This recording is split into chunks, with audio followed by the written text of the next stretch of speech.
There is a university that inspires futures. The futures of the young. The future of our way of life. The future of this nation. And the future begins by nurturing possibilities.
Is here, now, where the possibilities are endless.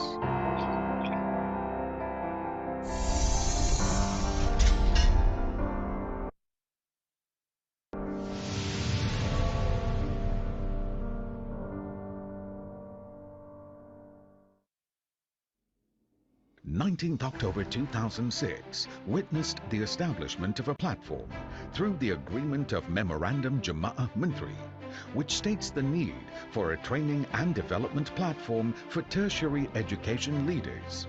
The Ministry of Higher Education is entrusted to develop the platform as it is deemed fit for MOHE to nurture, train and sustain the skills and competencies of the higher education institution leaders. With that said, AKEPT as an agency under the ministry was born, known as Higher Education Leadership Academy.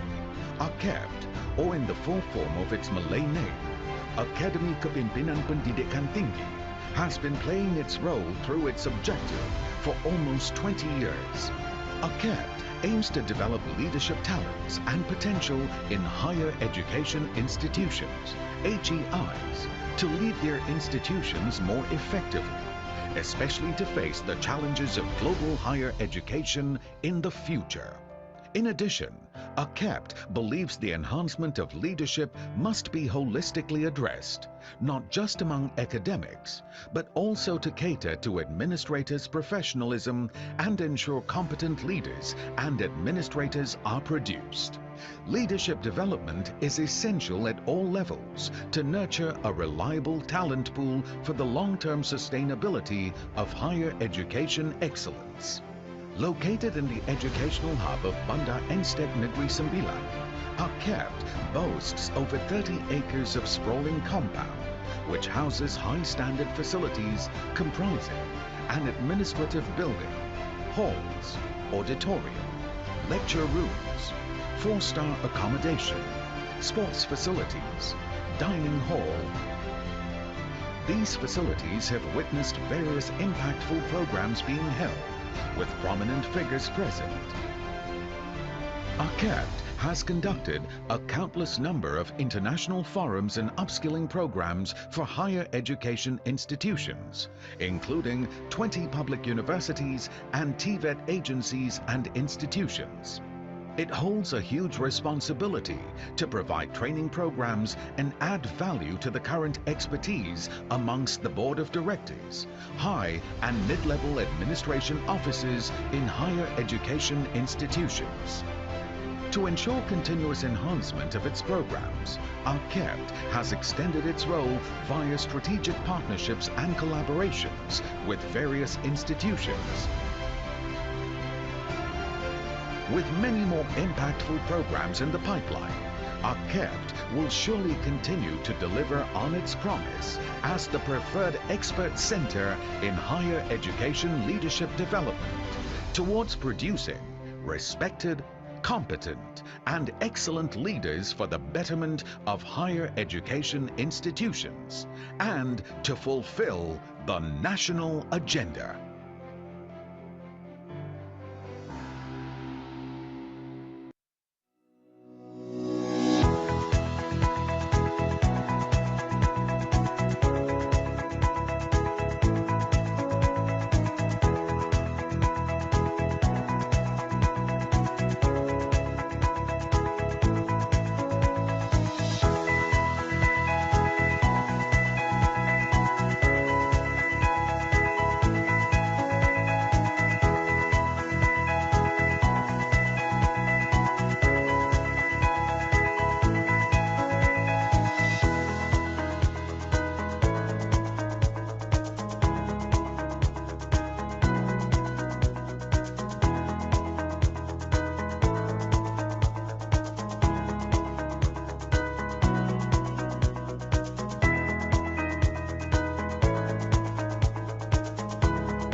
Salam sejahtera, good morning, good afternoon, and good evening, everyone. Datuk Professor Dr. Nasruddin Mohammed, Director Higher Education Leadership Academy, Associate Professor Dr. Zaini Sakawi, Director, Institute of Climate Change, Universiti Kebangsaan Malaysia, Mr. Azrul Izham Hamzah, Deputy Director, Center for Leadership Sustainability AKEPT, Associate Professor Datuk Dr. Ramzah Dambu, Chief Executive Officer, Institute for Development Studies, Sabah, Malaysia, Architect James Christopher Pibuno, Director of the Diliman Environmental Management Office, University of Philippines, Diliman, Philippines, Professor Bancong Mahai Sabaria, President Mahidol University, Thailand, Professor Joko Santoso Abisuoso, Director of Climate Change Center, Institute of Technology Bandung, Indonesia, Associate Professor Dr. Sharina Abdul Halim, Deputy Director, Institute for Environment and Development, Universiti Kebangsaan Malaysia,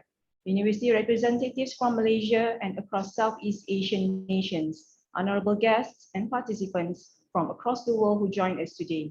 Welcome to the Climate Leaders webinar series, Leading the Action Against Climate Change, supported by Higher Education Leadership Academy and organized by Institute of Climate Change UKM with a team, University's Role in the Climate Change Battle, Leadership from ASEAN Universities. I am Dr. Wan Shafrina Wan Muhammad Jafar, from Institute of Climate Change UKM, and I will be your MC for today's webinar.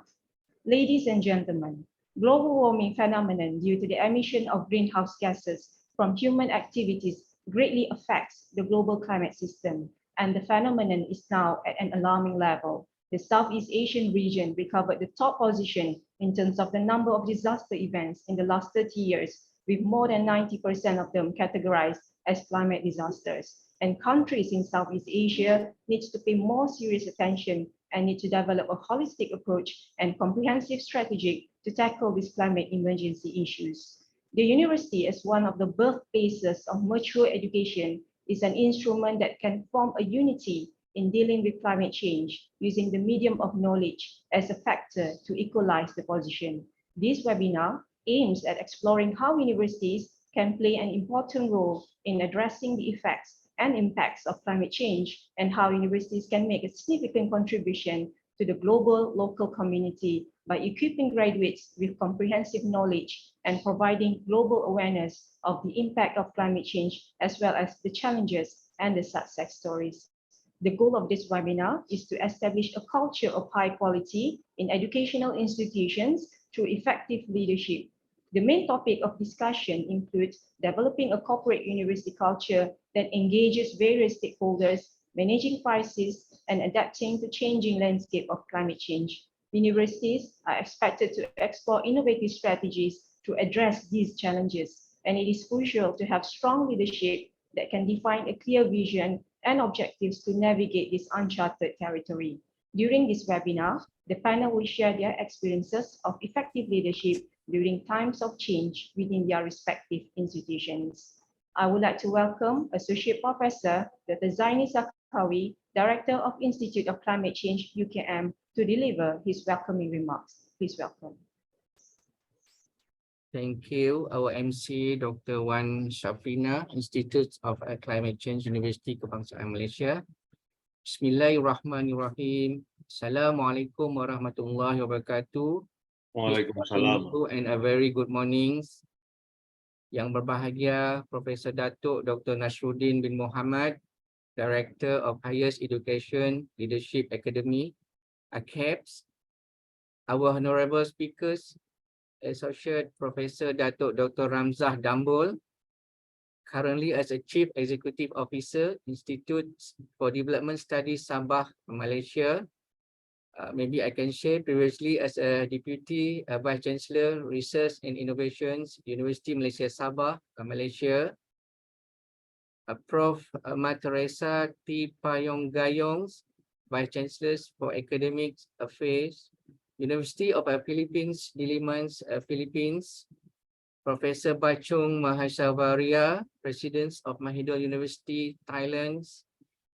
Professor Joko Santoso Abisuroso, Director of a Climate Change Center, Institute of Technology Bandung, Indonesia.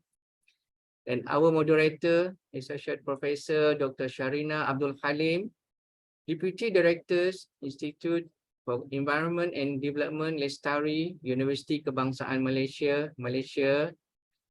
and our honorable guests of the webinar and participants. It gives me a great pleasure to be with you this morning, and I wish to extend a very warm welcome to the Climate Leaders webinar series, Leading the Actions Against Climate Change, organized by the Institutes of Climate Change, Universiti Kebangsaan Malaysia, and supported by the Higher Education Leadership Academy, AKEPT, Ministry of Higher Education. Thank you for being with us this morning. I hope you are safe and in good health as you join us in this program that we will discuss on a very important and hot topics on climate change. These programs actually gathers leaders in a climate change across the associations of Southeast Asian regions to share their insight and thoughts on related issues surrounding the climate change and focus on the change that can be brought at the institutional level through the leadership in different parts of the university. We are honored to have the distinguished panel to share their experience and wisdom as a higher institution leaders in climate change. Thank you for taking the time to be with us. We are here today on the second series of a Climate Leaders webinar programs with the themes Universities' Roles in the Climate Change Battles, Leadership from Asian Universities and Institutional, emphasizing on the roles of the leaders from the highest institutions in dealing with the climate crisis and how they can help to define a clear visions and objective to navigate this issue. For participants' informations, our first webinar series was held on the 17th of October last year, which our focus on the universities and sustainable communities toward a green agendas. Ladies and gentlemen, higher education and research can make a significant contributions to both climate protections and sustainable future. And yet, there is still a room for improvements. In many cases, universities have not yet reached their full potential impacts. The lack of coherent institution visions or their strategies, the distractions of competing structural and financial constraints might prelude the universities from focusing on climate protection and sustainable developments. The United Nations Agenda 2030 and the 17th of the Sustainable Development Goals, SDGs, have provided a global framework for working toward a sustainability. Educations through formal institutions and public awareness raisings is the essentials to both mitigations, adaptation efforts, and sustainable development as a whole. This is the time to make the contributions of the university more visible.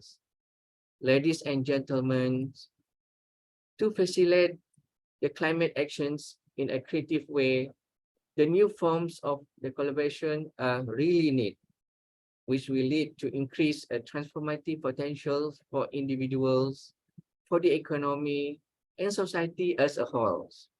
Again, these backgrounds, academic community partnership can serve as an innovative format to collaborations.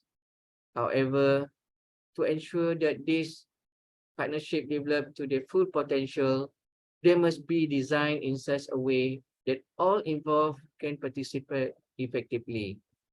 The question arises of what the success factors and conditions for effective practice are for academic communities partnership focusing on climate change, adaptation, and mitigations. Ladies and gentlemen, through these kinds of platforms, the sharings of the climate leaders' insight will help the academic society to think of the innovative inventions that will assist to enhance the higher education delivery to the community in these new norms. Generally, this webinar and is to exploring how the universities can play an important role in addressing the effects and impacts of climate change, and how the university can make a significant contributions to the global local communities by equipping graduates with a comprehensive knowledge and providing a global awareness of the impacts on climate, as well as the challenge and successful stories. As the organizers of the webinar, we are proud to steer the knowledge sharing session today by the experts on the insight and strategies as a leaders in higher education institutional. We hope that this webinar will be an informative platform on how the leaders and academicians from the university can provide a matched education to form a unity in dealing with climate change, using the medium of knowledge as a tool, and also to contribute greatly to the local community by providing a local awareness and the impacts of the climate change. It is hoped that this will be a fruitful webinar for all, and I look forward to witnessing these webinar programs becoming an agenda for the betterment of climate leaders in the future. Thank you very much. Assalamualaikum warahmatullahi wabarakatuh. Waalaikumsalam warahmatullahi wabarakatuh. Waalaikumsalam warahmatullahi wabarakatuh. Thank you so much, Dr. Zaini, for the warm welcome. Now I would like to welcome Datuk Professor Dr. Nasruddin Mohammed, Director, Higher Education Leadership Academy, to deliver his opening speech. Please welcome, Datuk.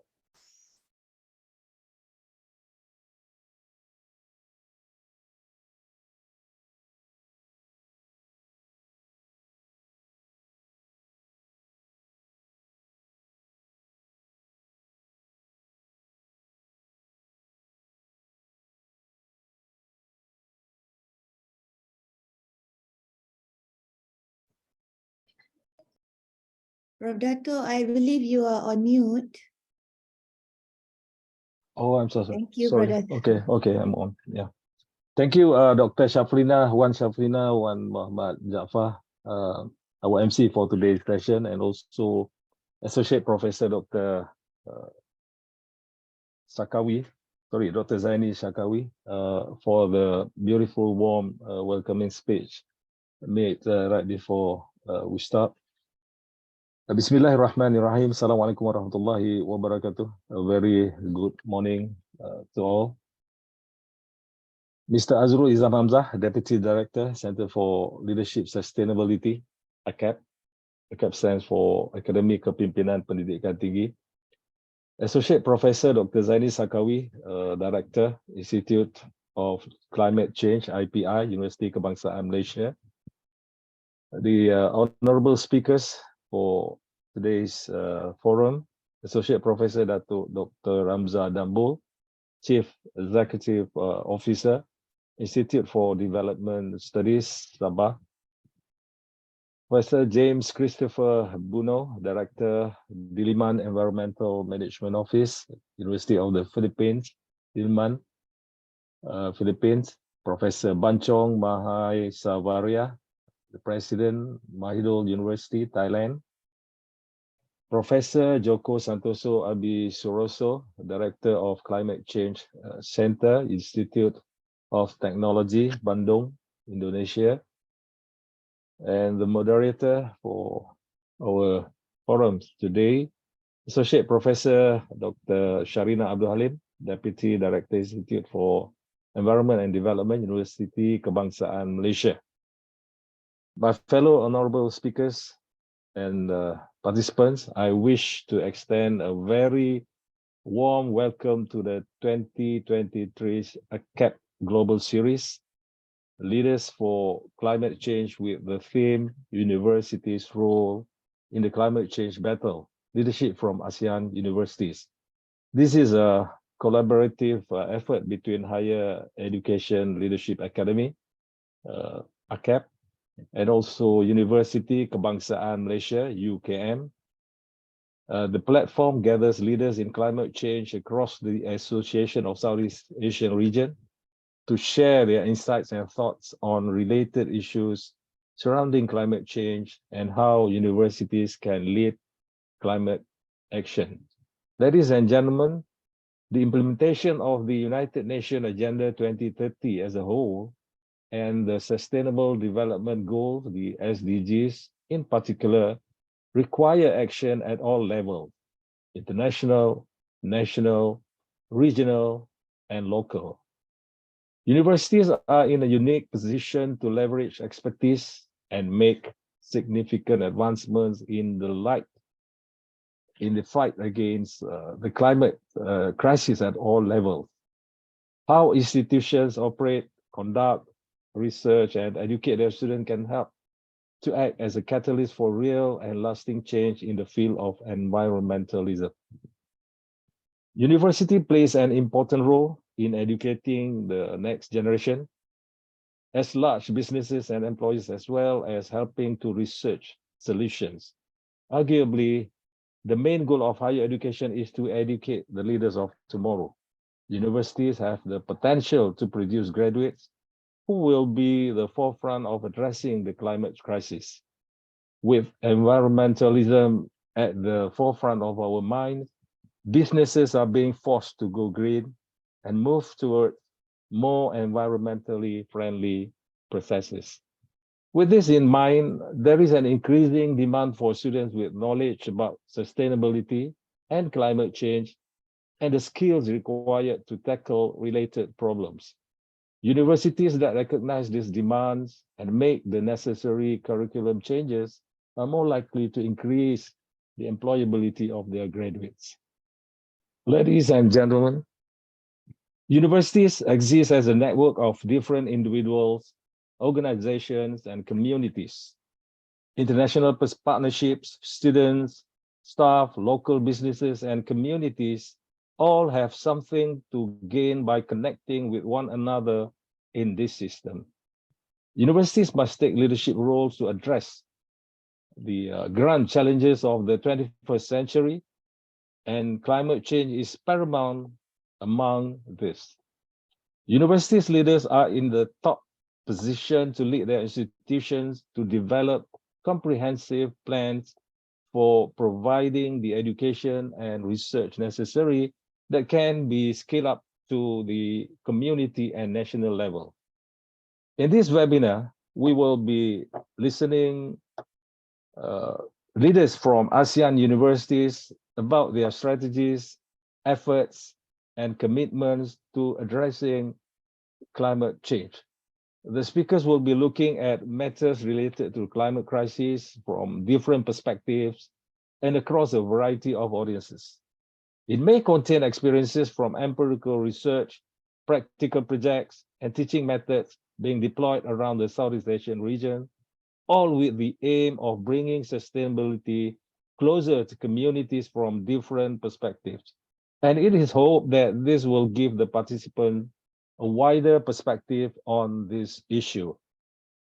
It is expected that the webinar will shed better light on the strategies to strengthen the university's contribution to dealing with the effects and impacts of climate change through local action plans against climate change in Malaysia and the Southeast Asian region. It is also hoped through this webinar that the national, regional, and global university network and knowledge exchange regarding climate change and championing the green agenda. As the funder and organizer of the webinar, we are proud to drive the knowledge sharing session today, given by the experts based on their insights and strategies as university leaders in addressing climate change. We hope that this webinar will be an informative platform on how to contribute to the understanding of the impact of higher education on climate change and sustainable development. We would, at this juncture, like to take this opportunity to state our appreciation and congratulations to all parties involved in organizing this webinar. We hope that this cooperation can be continued in the near future and that can have a useful impact on the well-being of present and future generation. Hence, it is with great pleasure that we welcome you to this webinar and hope that you will have a productive learning experience. Thank you very much.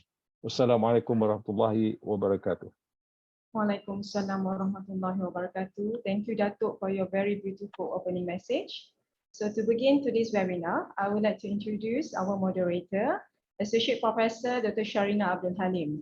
Dr. Sharina Abdul Halim, an environmental sociologist, is an associate professor at the Institute for Environment and Development, abbreviated as LESTARI UKM.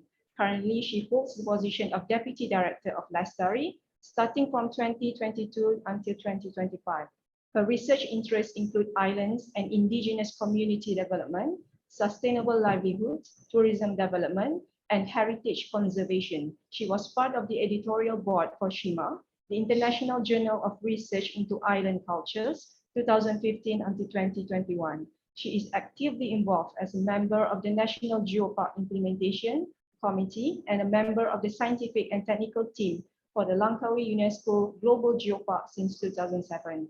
She was directly involved during the Langkawi UNESCO Global Geopark revalidation assessment in 2011, 2015, and 2019. She is assigned as one of the Intergovernmental Panel for Climate Change, lead authors for Chapter 5 on the Special 1.5 Degrees Report 2017-2018, and Chapter 10, Asia, for the Working Group 2 contribution to the IPCC 6 Assessment Report 2019-2022. Dr. Sharina, the screen and the session is yours.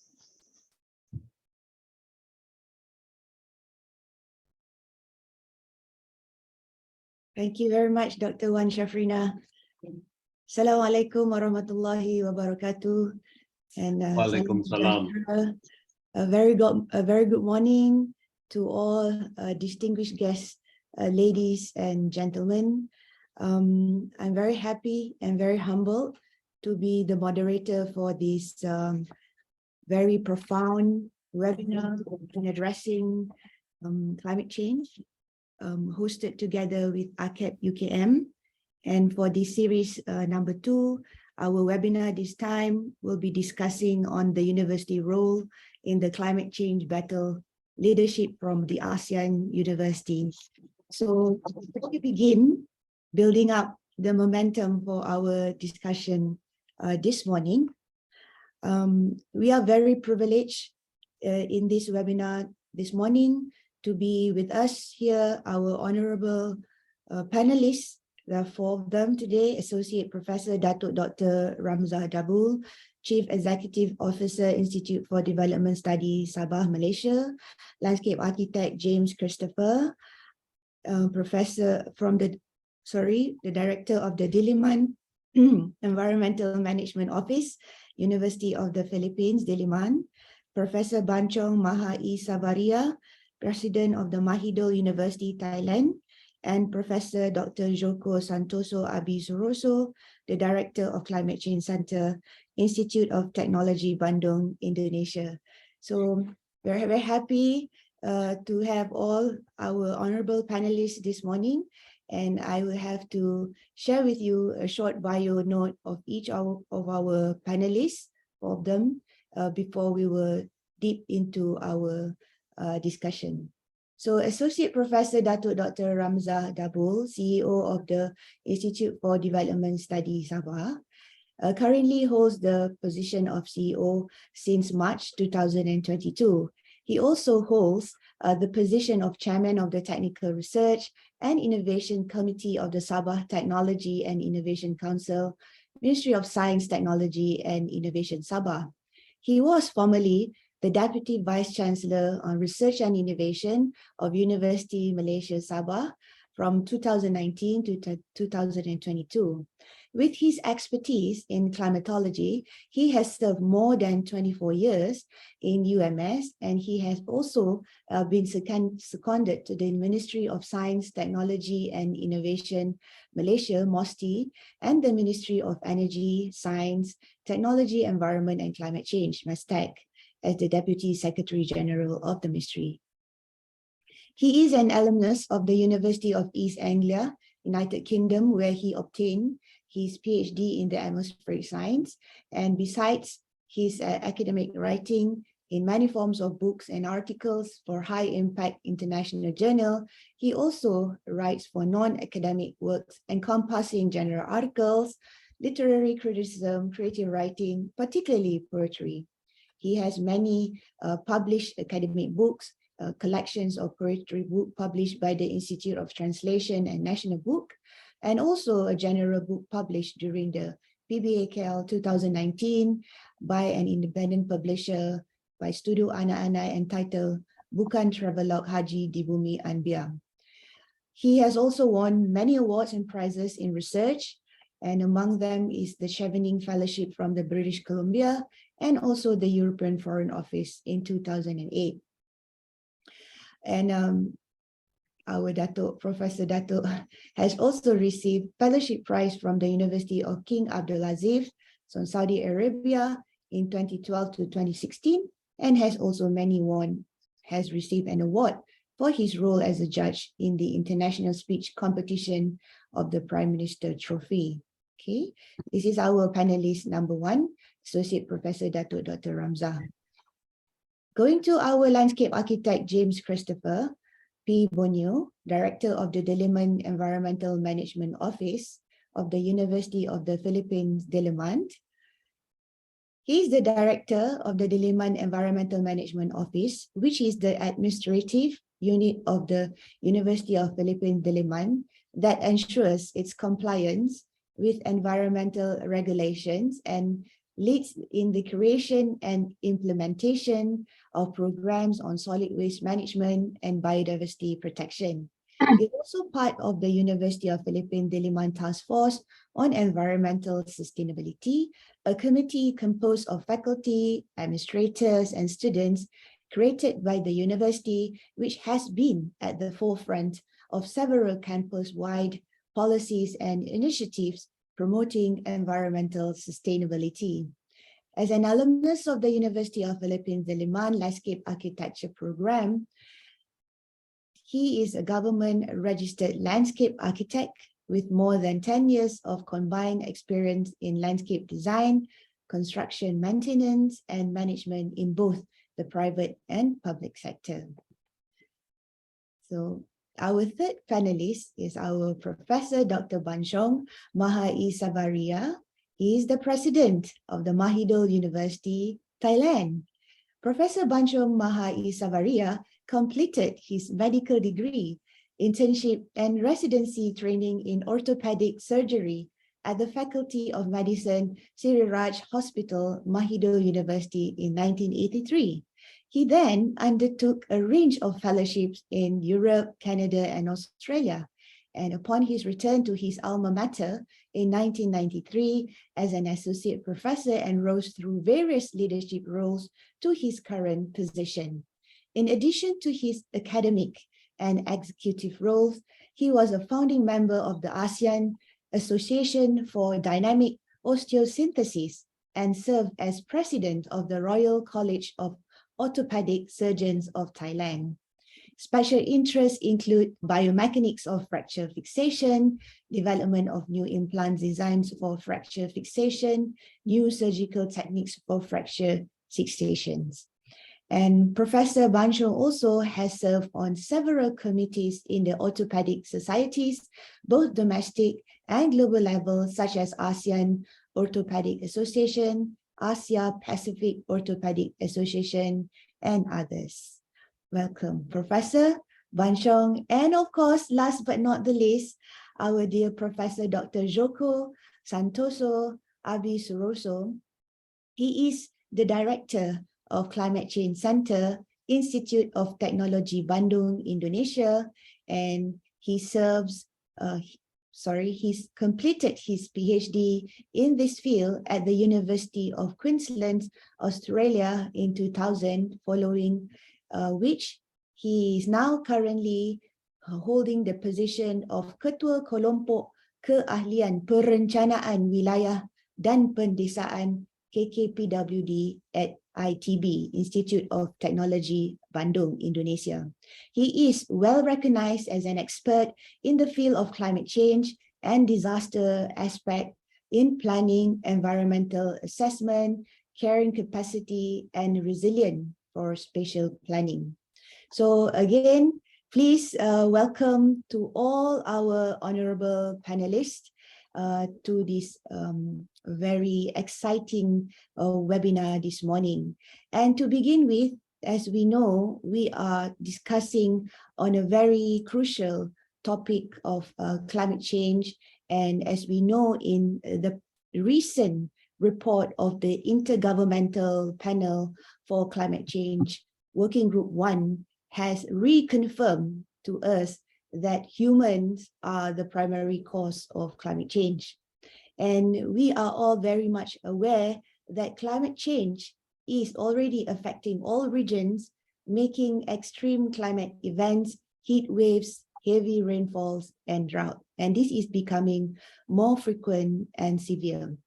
And global warming that has caused dangerous and widespread disruption in nature, and on top of which, climate change is already affecting the lives of billions of people despite efforts to adapt.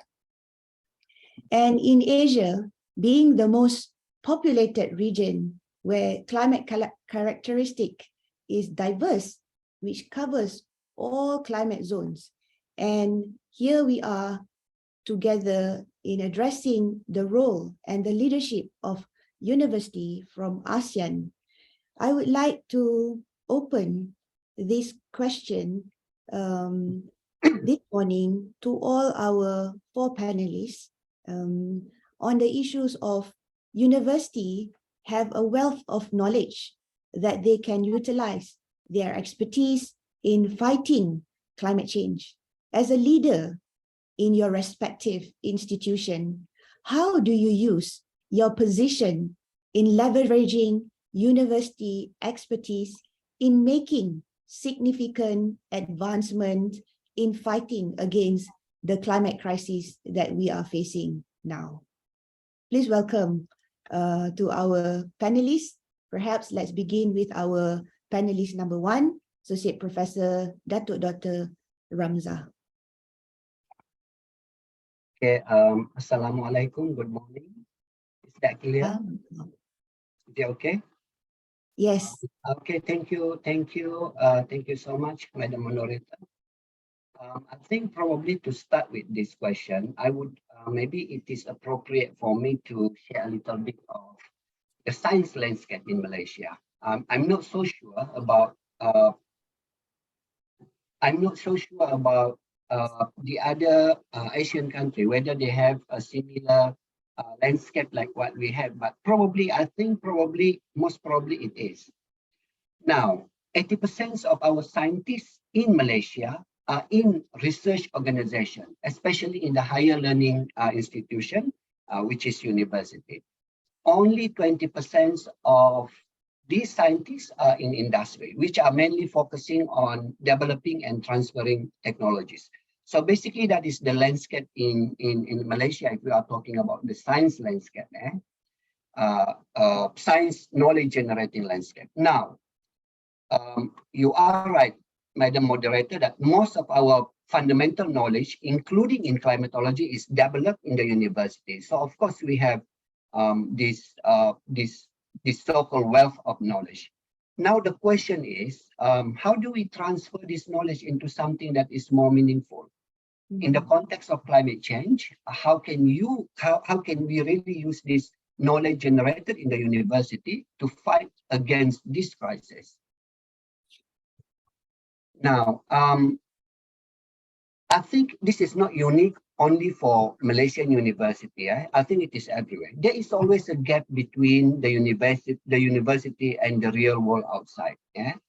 That is the main reason. I think that is the main reason why it is always a problem for us to optimize the benefit from all our knowledge-seeking research in the university to deal with the issues around us, including climate change. So for me, the fundamental, the departing point for everyone in the university, if we really want to optimize the knowledge that we generate, is we have to address this gap. It is very important that we establish a platform to bridge the gap between scientists in the university, of course, and also other stakeholders, especially policymakers. So as the top management in the university, I'm always a strong advocate for this bridging process, trying to connect scientists with policymakers, industry players, and also community. Now, as a scientist in the university, we have to make an effort to outreach and communicate with all these stakeholders. But in order for that to happen effectively, this is also another issue in the university. For us to make sure that that would happen effectively, where our scientists can really and would really try to connect with the real stakeholders outside, the university must also encourage and reward their researchers to work beyond what we call domain of ivory tower. We must step out from our comfort zone to transfer the generated knowledge to where the real action will be initiated and taken. But of course, there is also, Madam Moderator, please stop me if I exceed the allowed time. Okay. But we also have problem. I think if we look at the university ecosystem, especially, I do not know about other universities in Asia, but in Malaysia, we are still very much academic oriented. We are, I would say, a little bit obsessed with ranking, and probably in terms of the way we evaluate our academics, even for promotion and everything, it is very, very much academic oriented. We really go for, we count how many papers they publish in high rank journals. But I think, as I said just now, for our knowledge to be really being optimized to have fighting this crisis, we must have connection with stakeholders. So we really need to step out. So the university, I think, apart from making a good policy on creating the platform, so our scientists, our academic can really bring in their knowledge to the real stakeholders out there. Apart from that, creating a platform, we must also reward and we must also recognize their whatever, their involvement in trying to bridge that gap. Yeah. So as when I was in the university, I'm still with the university, but of course with different roles now, I always advocate that. I said that we are only good as an academic and scientist, we are only good as far as, we are stepping our foot in the real world. So, but I think the challenge is the system is still not really understanding that. Okay? Probably at the ministerial level or probably top level, they are encouraging that. We said that, okay, you are scientists, you really need to contribute to the real world and blah, blah, blah, everything. But at the university level, for whatever reason, sometimes the management in that university, they don't really see that. They are still looking at pure academic as the measurement. So for promotion and to encourage the academic to contribute. So for a start, that would be my sharing. Thank you, Madam Moderator. Back to you. Thank you, Dato.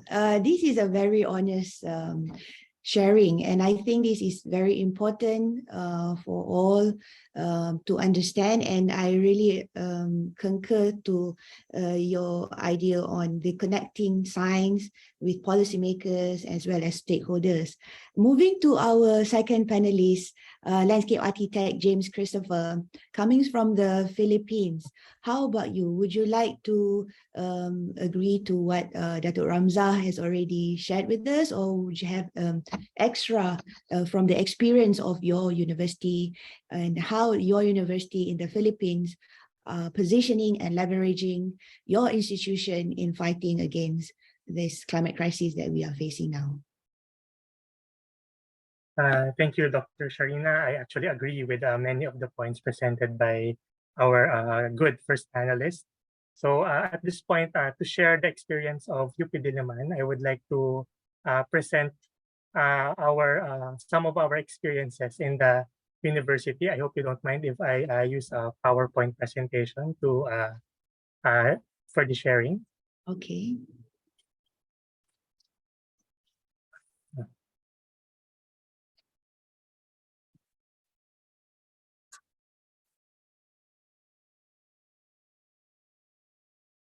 Yes, we can see your PowerPoint. Oh. All right. I apologize. I would like to adjust it so that I can see the presenter view. So I will stop this for a while.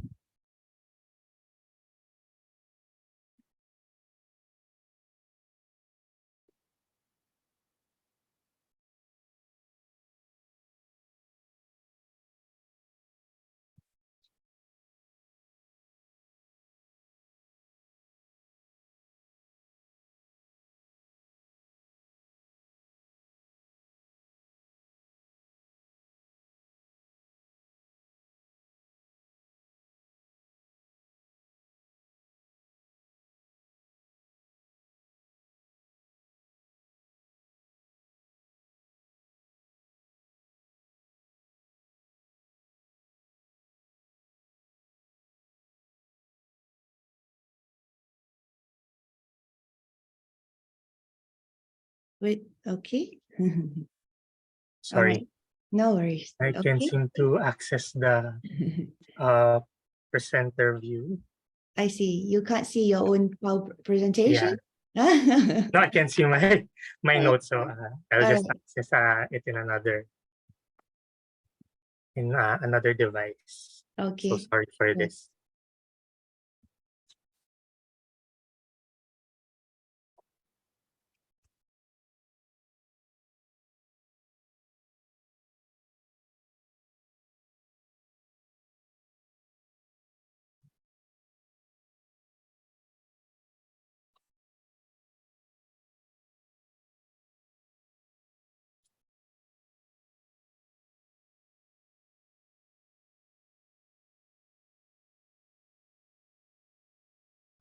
Do you need a little bit more time? Shall we move to the next? Yes, please. I'm sorry for. Oh, okay.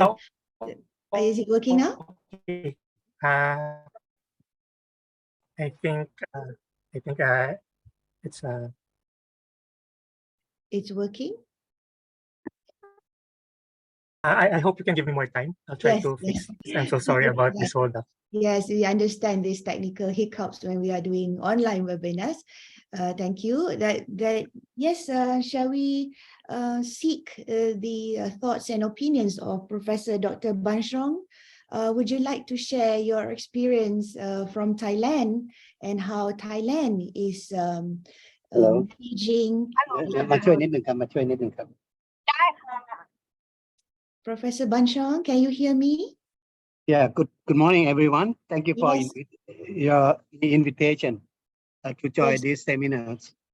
I would just summarize about the roles of higher education. Yes, As please. we understand that higher education have very important to educate our future leaders for the knowledge and also the skill, and to have the experience and also research skill, and also understand about the technology at this the current one and also in the future.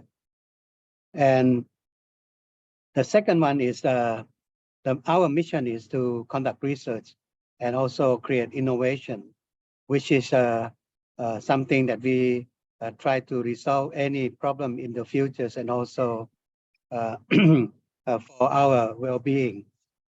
And the third one of the mission is policy advocacy. The fourth one is community engagement.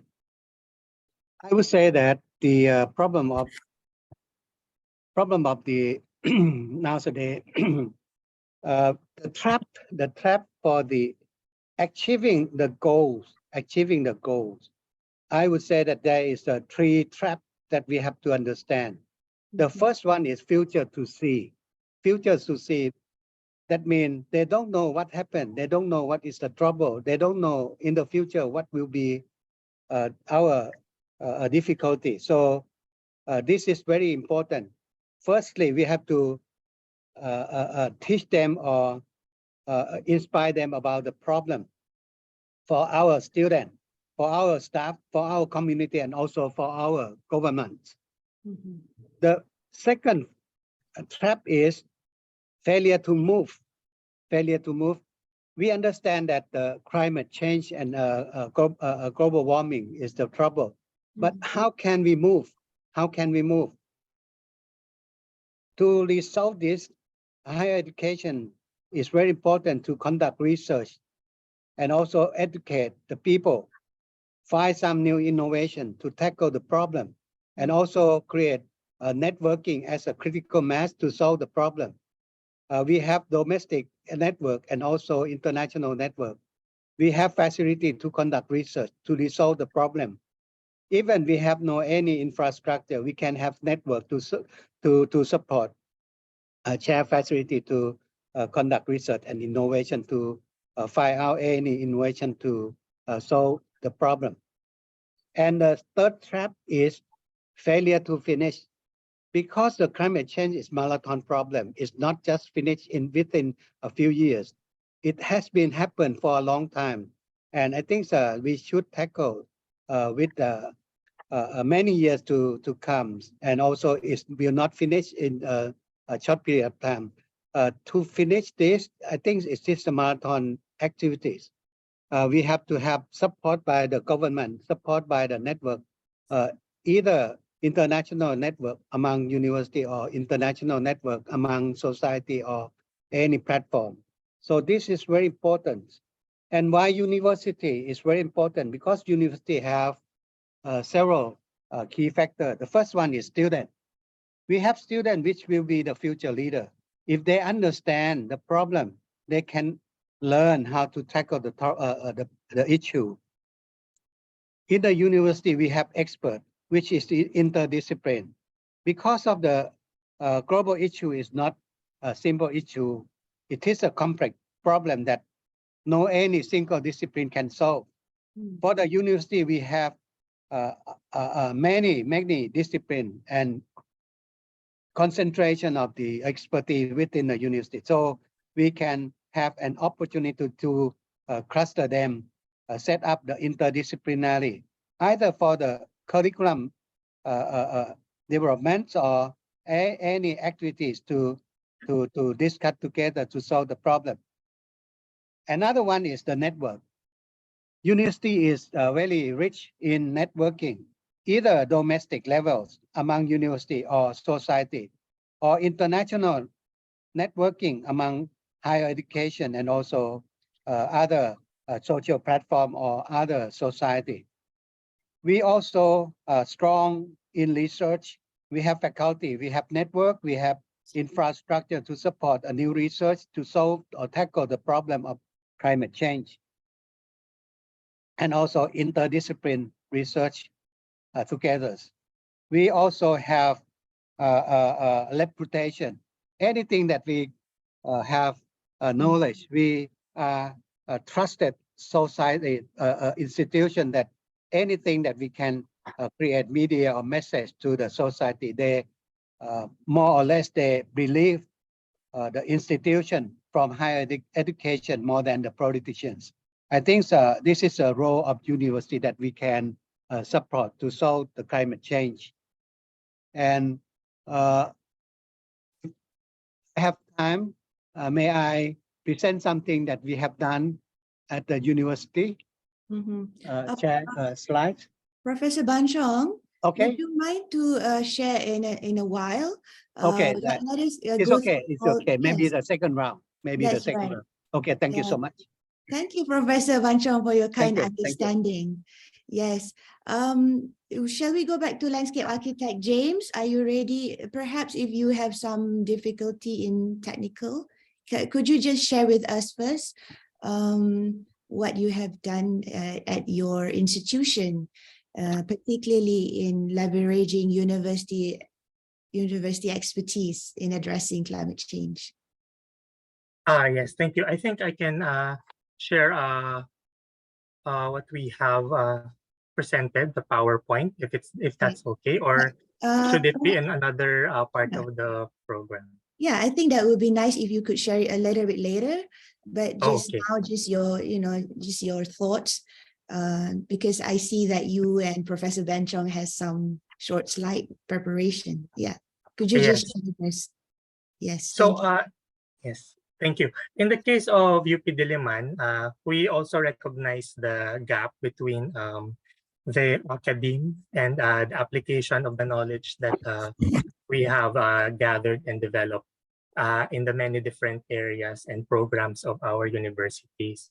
That's why we also try to, as much as possible, try to apply what we've learned for a start, even in our university campus. And this is what we will be expounding on later. So just like our two previous panelists, we agree that the university has the knowledge needed, but the most pressing and perhaps the challenge that we need to address right now is to use this knowledge in order to transform that into an actual action that have impacts on our battle against climate change. Okay, yes, thank you. I think landscape architect James, you have sort of like synthesized what Datuk Ramza and also Professor Banchong is saying about how to innovate the knowledge and transfer it through our various network, not only at the university with our student and staff, but also with the government and also with our stakeholders and our local community. I really like what Professor Banchong was saying just now on the three traps that we are facing, which is the failure to see, the failure to move, and the failure to finish. But Professor Banchong has provided some hopes and inspiration on how to move forward with the problem that we are facing with climate change. Let's seek Professor Joko's opinion on the same question, but our three panelists have already given their points.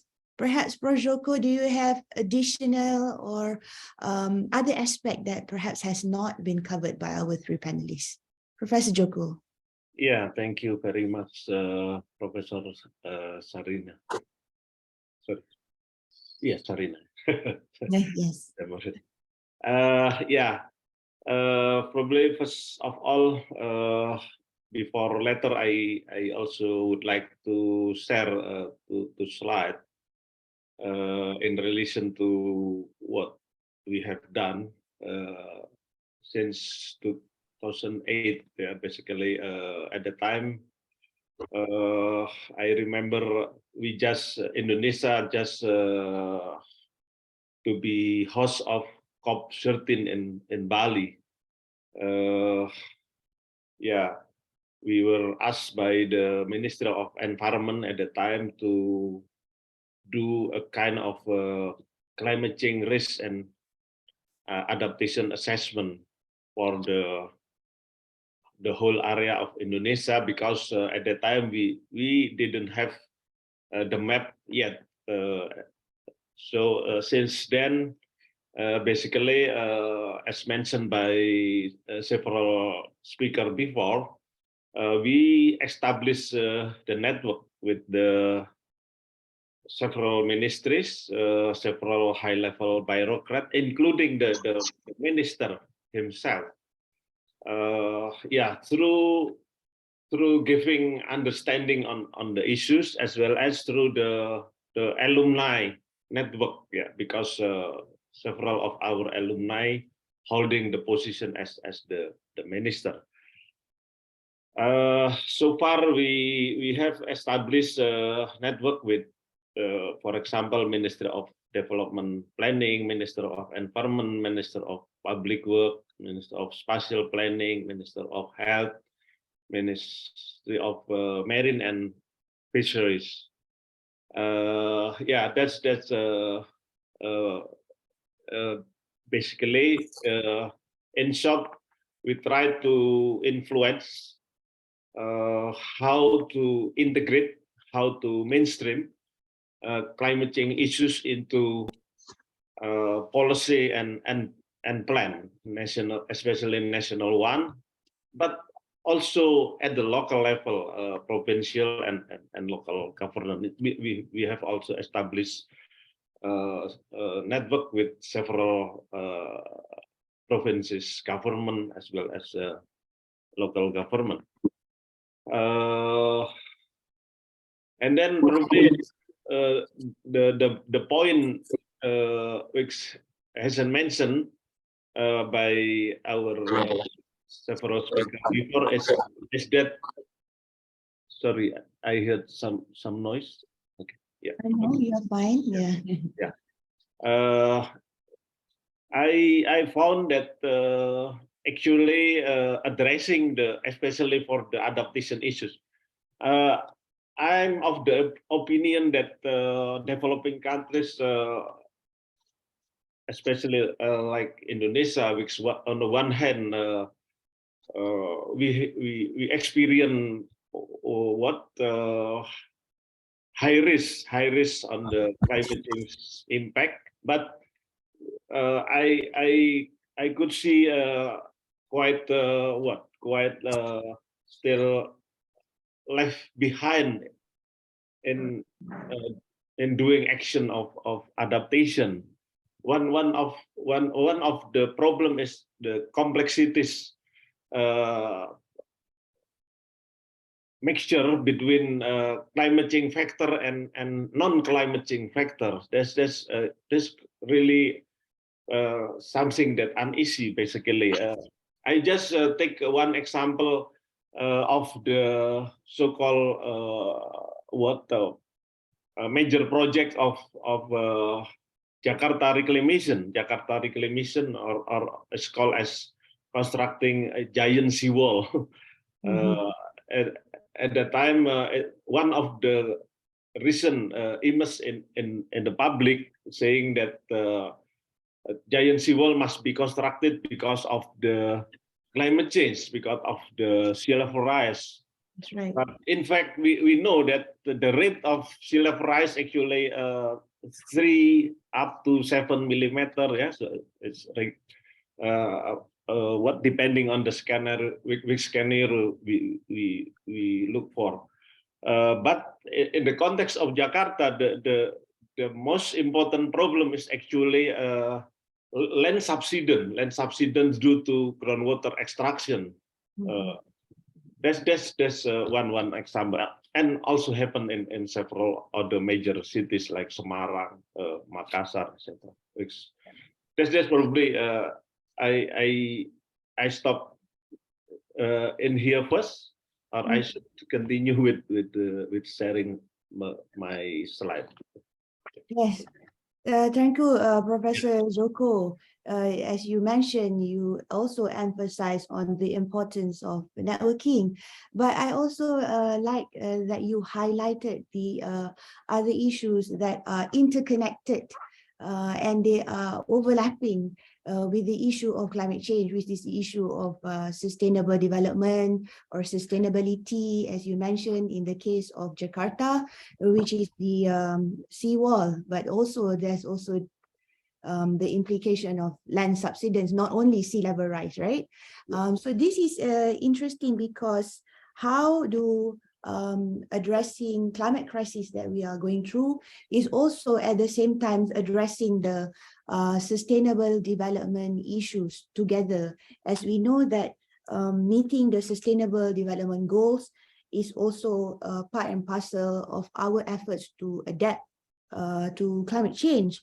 And we see that addressing this is crucial because we have other issues besides climate change that they are also interconnected with poverty, with inequality, and other aspects.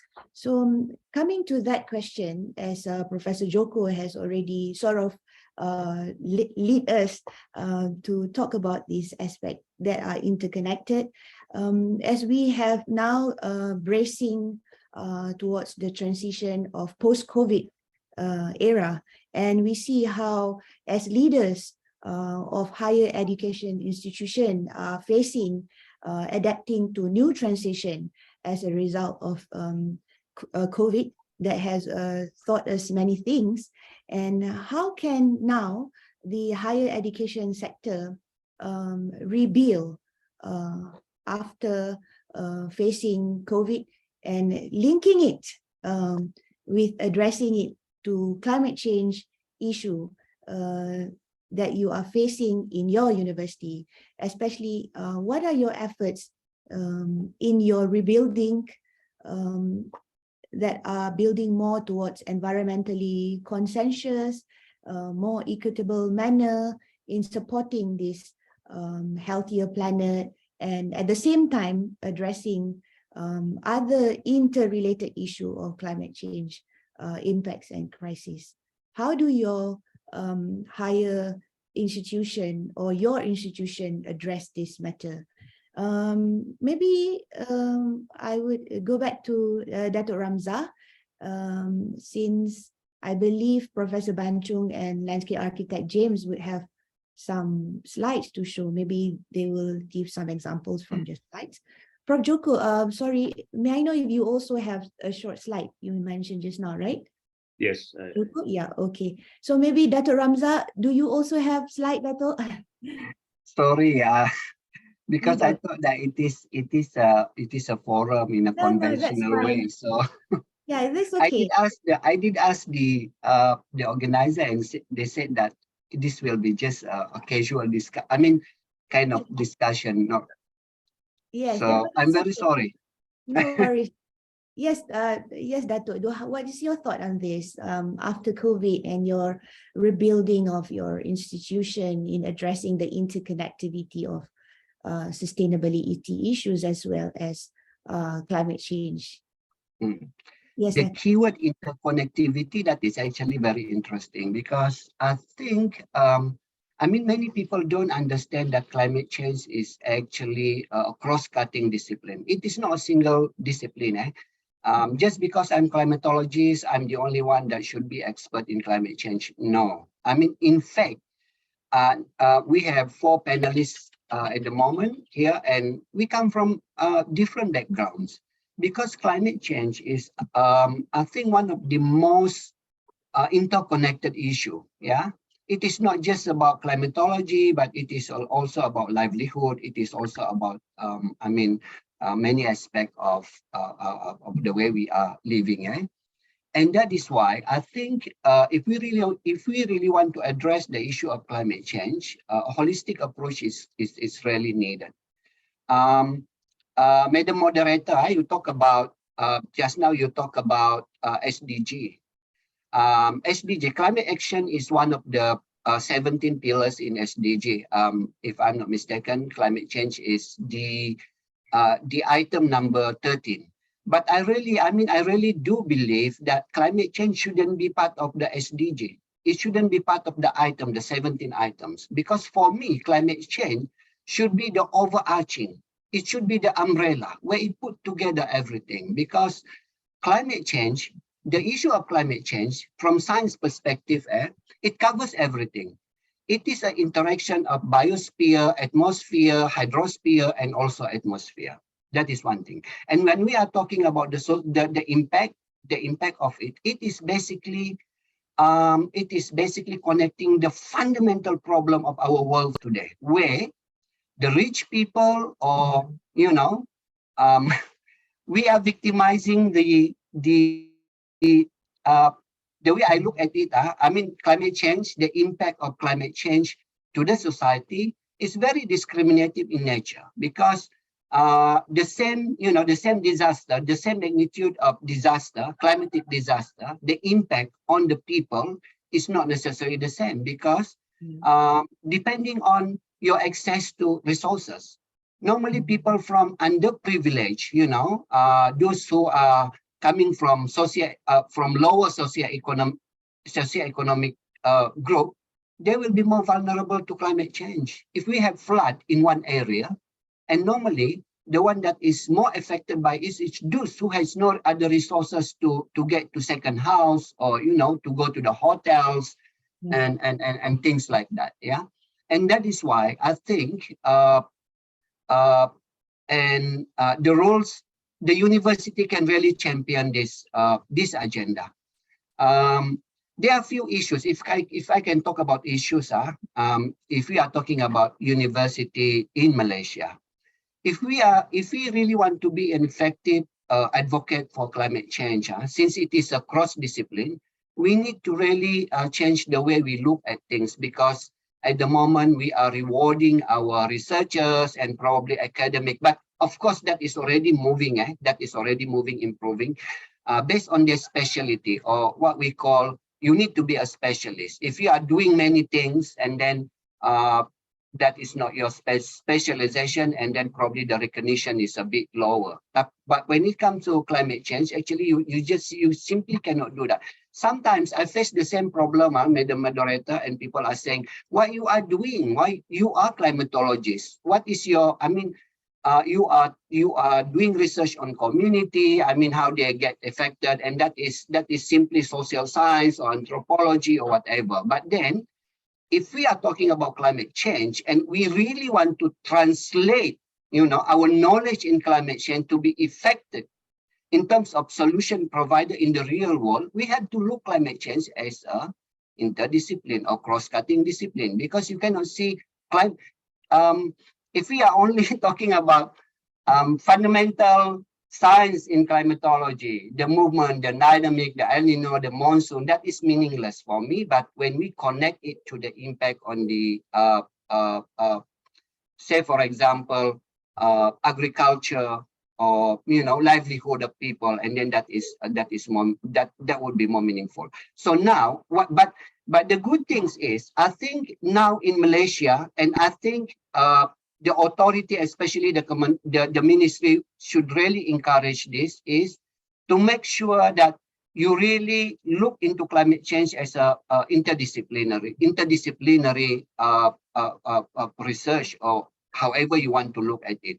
Climate change, if we want to embed it, this is another way of how the university, Madam Moderator, how our university, and I think we are already doing that in Malaysia, how we are going to be part of the solution provider when it comes to climate change. Mm-hmm. We are embedding climate change into our courses in the university. And we are not doing it in the name of climatology, just climatology, but we embed it in engineering, probably in medicine. So I think that should be the way. That should be the way. And we are doing that, but as I said just now, we still have obstacles where probably sometimes certain university, they are still not moving away from this kind of looking, the way they look at research. You must be you have to be very specialist. If not, nobody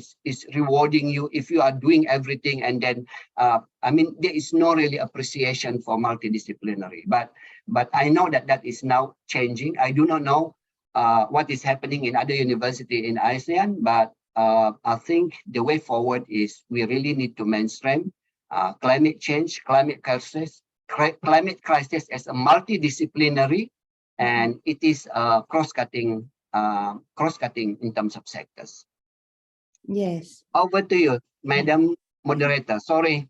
No, it's okay. This is a very good point that you have brought us this morning, Dato', because I totally agree how you have sort of summarized it so nicely for us to think hard on and critical on how climate change through the lens of intersectionality, especially as you mentioned that how climate change impact hits the hardest for the most vulnerable people and the ecosystem that are also being hit the hardest by this climate change impact.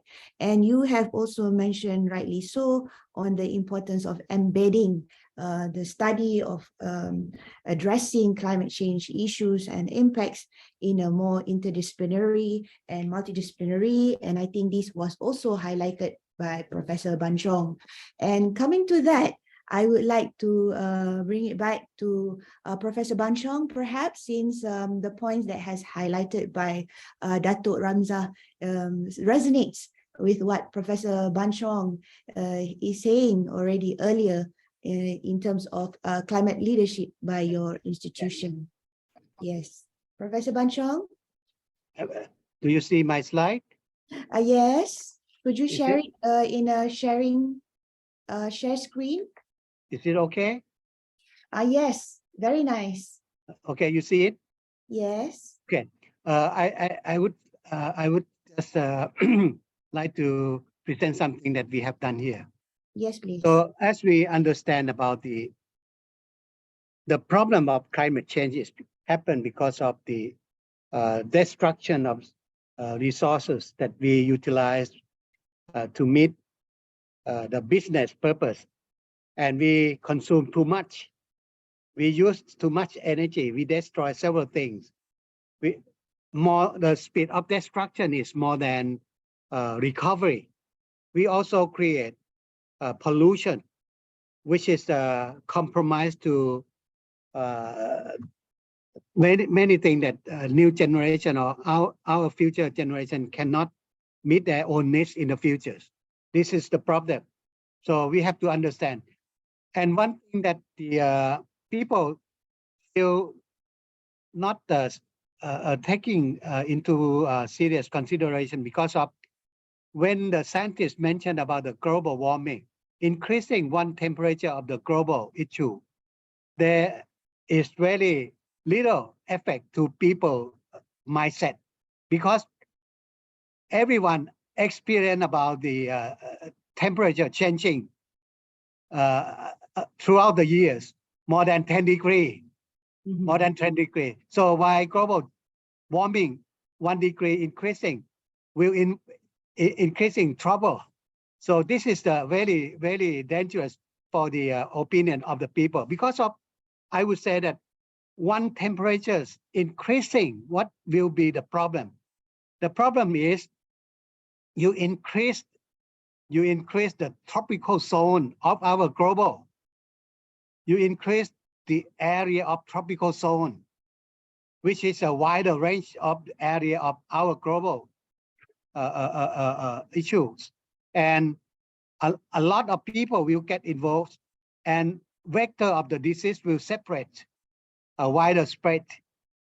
And increasing one temperature of our global will increase the water levels, sea water level. And also if the ice has been melted, some bacteria or something that have been freezed in the former time will enter into our global level, which is a new species.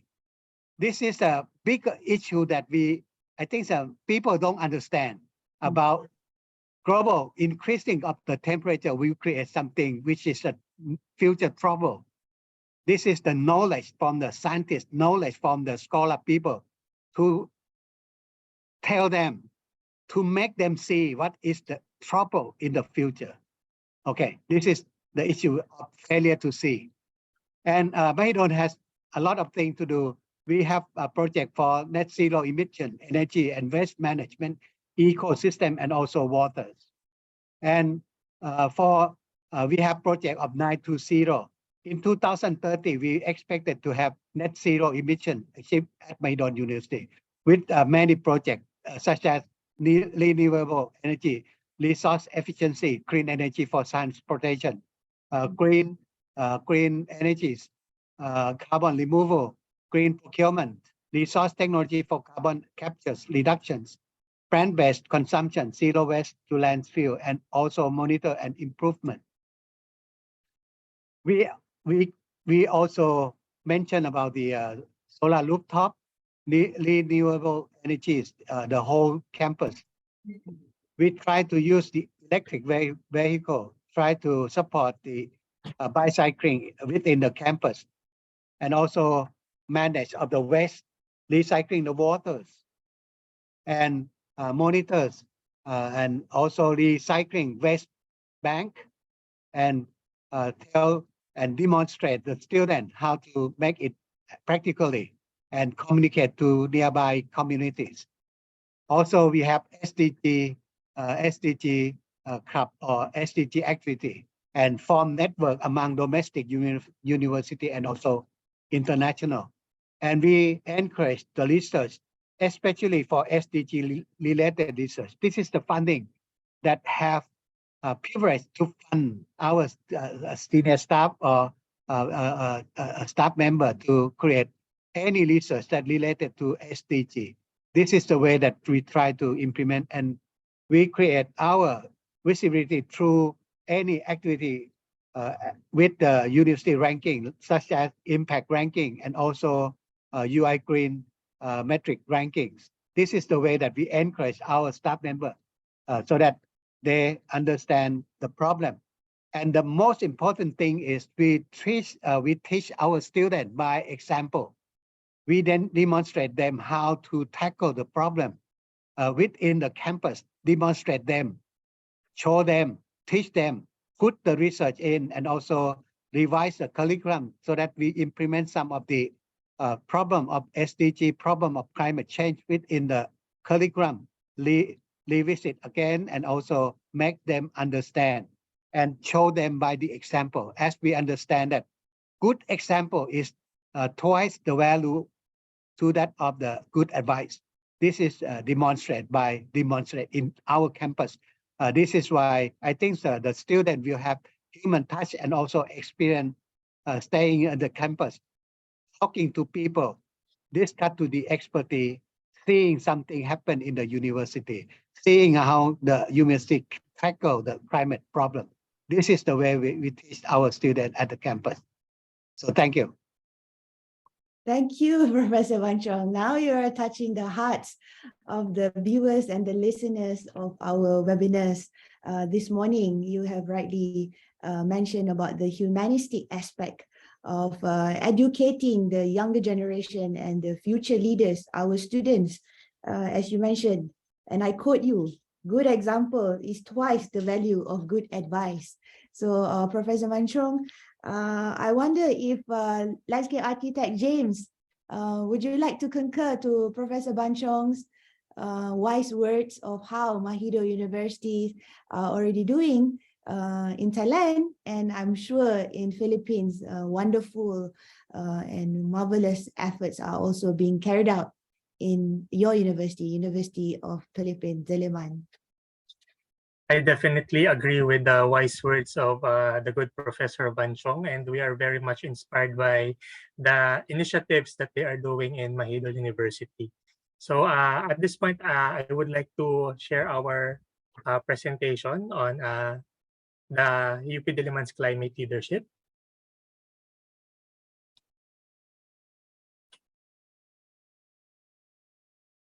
Yeah.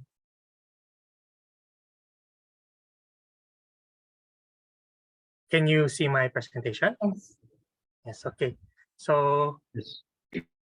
allow me to start by introducing our university. So the University of the Philippines Diliman, or UP Diliman, is one of the 8 constituent universities of the University of the Philippines system, which is our national university system here in the Philippines. And we are located in the National Capital Region, or Metro Manila, specifically in the Diliman district of Quezon City. So UP Diliman is regarded as the flagship campus of the UP system, and it holds many distinctions, such as the largest campus in terms of land area, the most number of degree granting units, most number of academic programs offered, as well as the largest population of students, faculty, and administrative staff. We also is the home of several national institutes for the Philippines and centers, mostly for the sciences and engineering, but also for education and public administration and governance. So these attributes places our university in an opportune position as a leading institution, which contributes to policy making and action on various matters, including, of course, what we are discussing this morning, the natural environment and climate change. At this portion, I would refer to the earlier discussion with Professor Ramza. So in our university, we offer several academic programs that are closely linked to the study of the natural environment.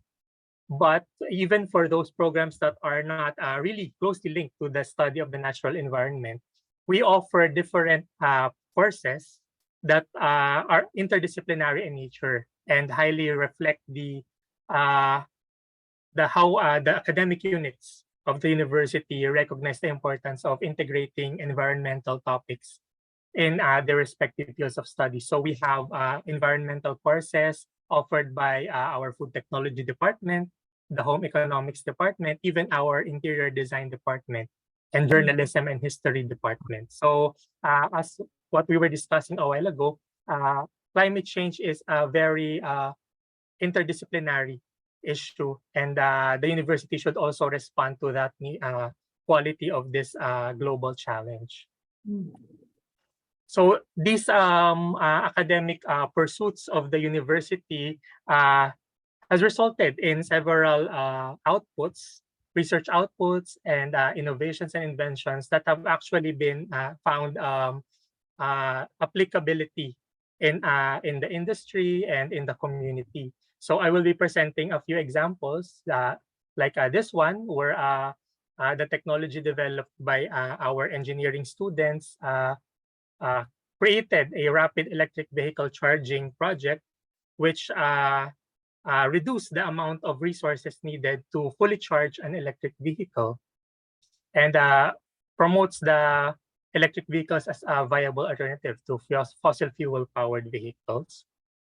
Another one is when our engineering students again brought green mining to the barrio, or this is the smallest unit of our community, where the system that uses environment-friendly and non-hazardous methods of gold and copper extraction protect the livelihoods of the farmers, of the miners, while minimizing impacts of this extractive activity to the environment and their health.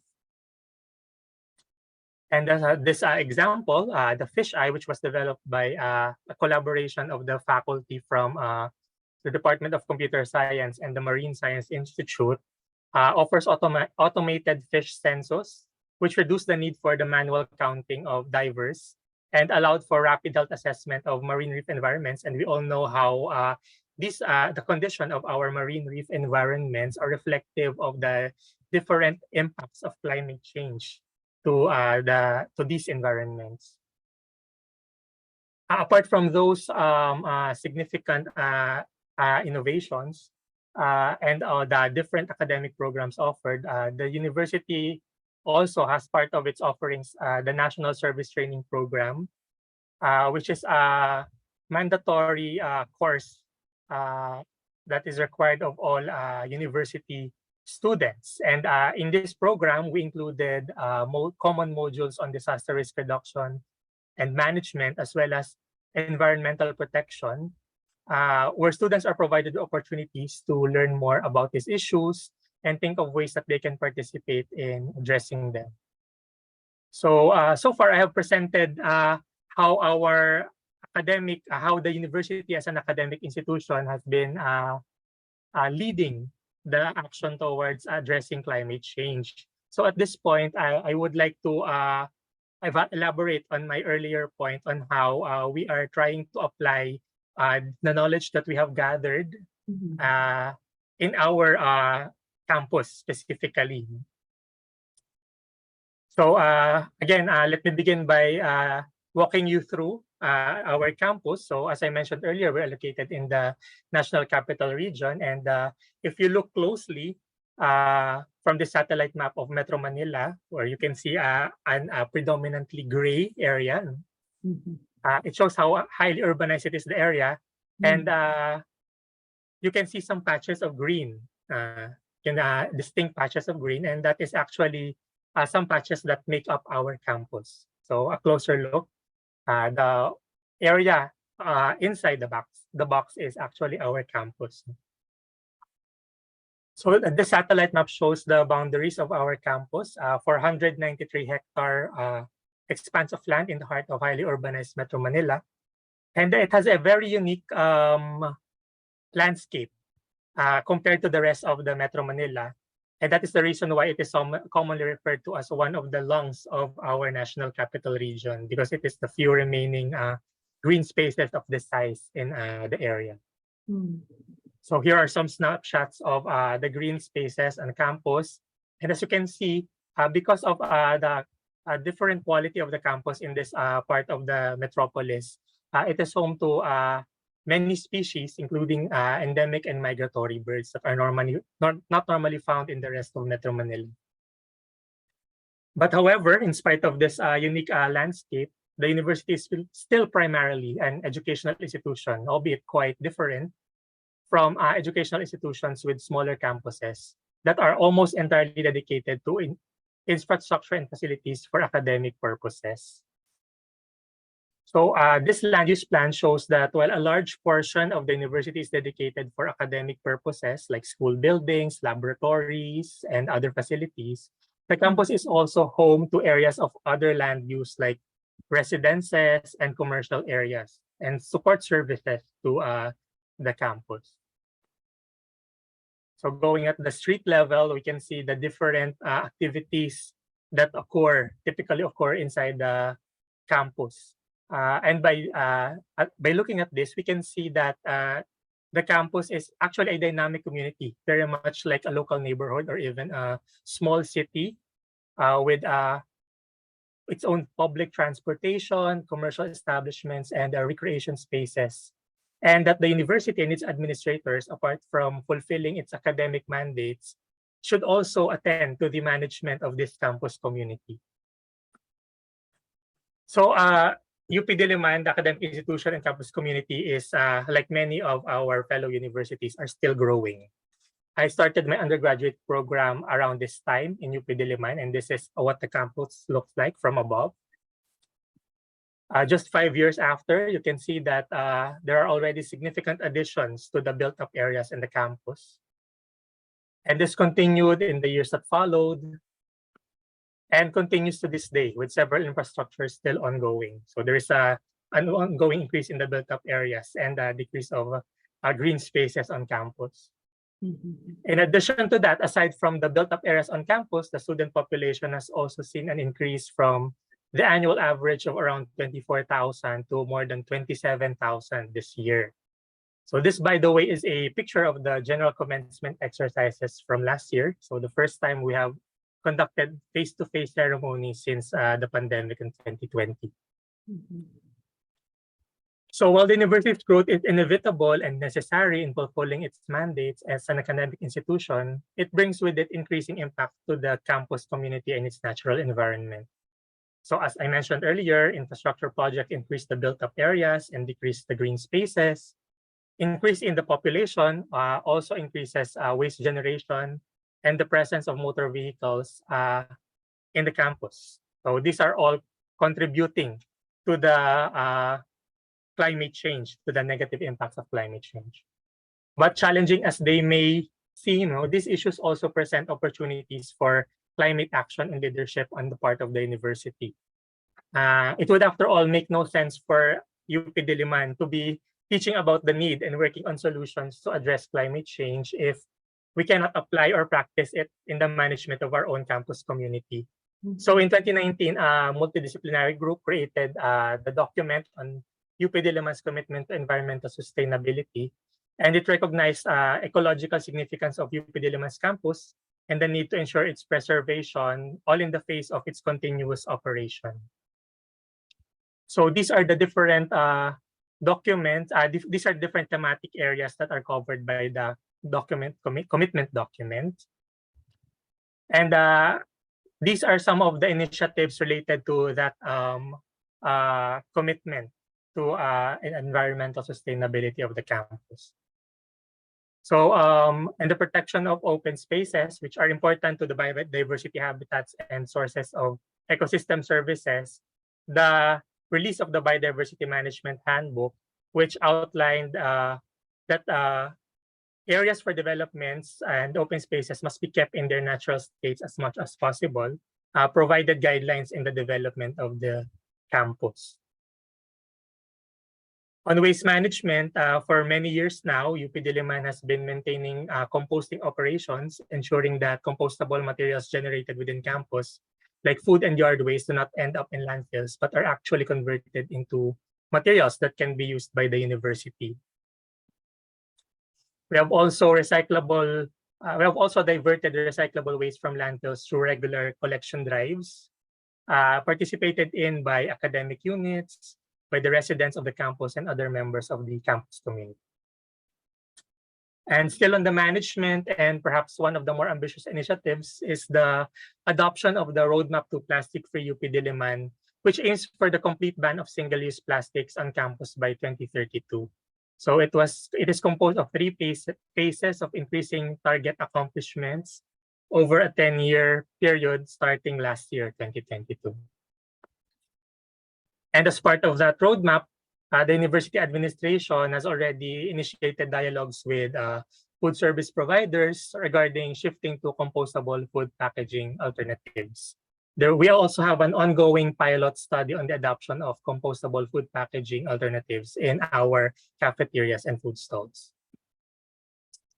On addressing the negative impacts of increasing motor vehicles on campus, the university continues to limit motor vehicle access in one of its major open areas, the academic oval. So this limits the pollution to a very small segment of the major road. And this has made the academic oval, what you see in the picture, as a popular spot for joggers and those who want to take a leisurely walk at the center of the campus. The past years also saw the provision of bicycle infrastructure, like bike lanes and bike racks in campus. And the university has also supported projects that promote non-motorized mobility around campus, like the UP Bike Share program.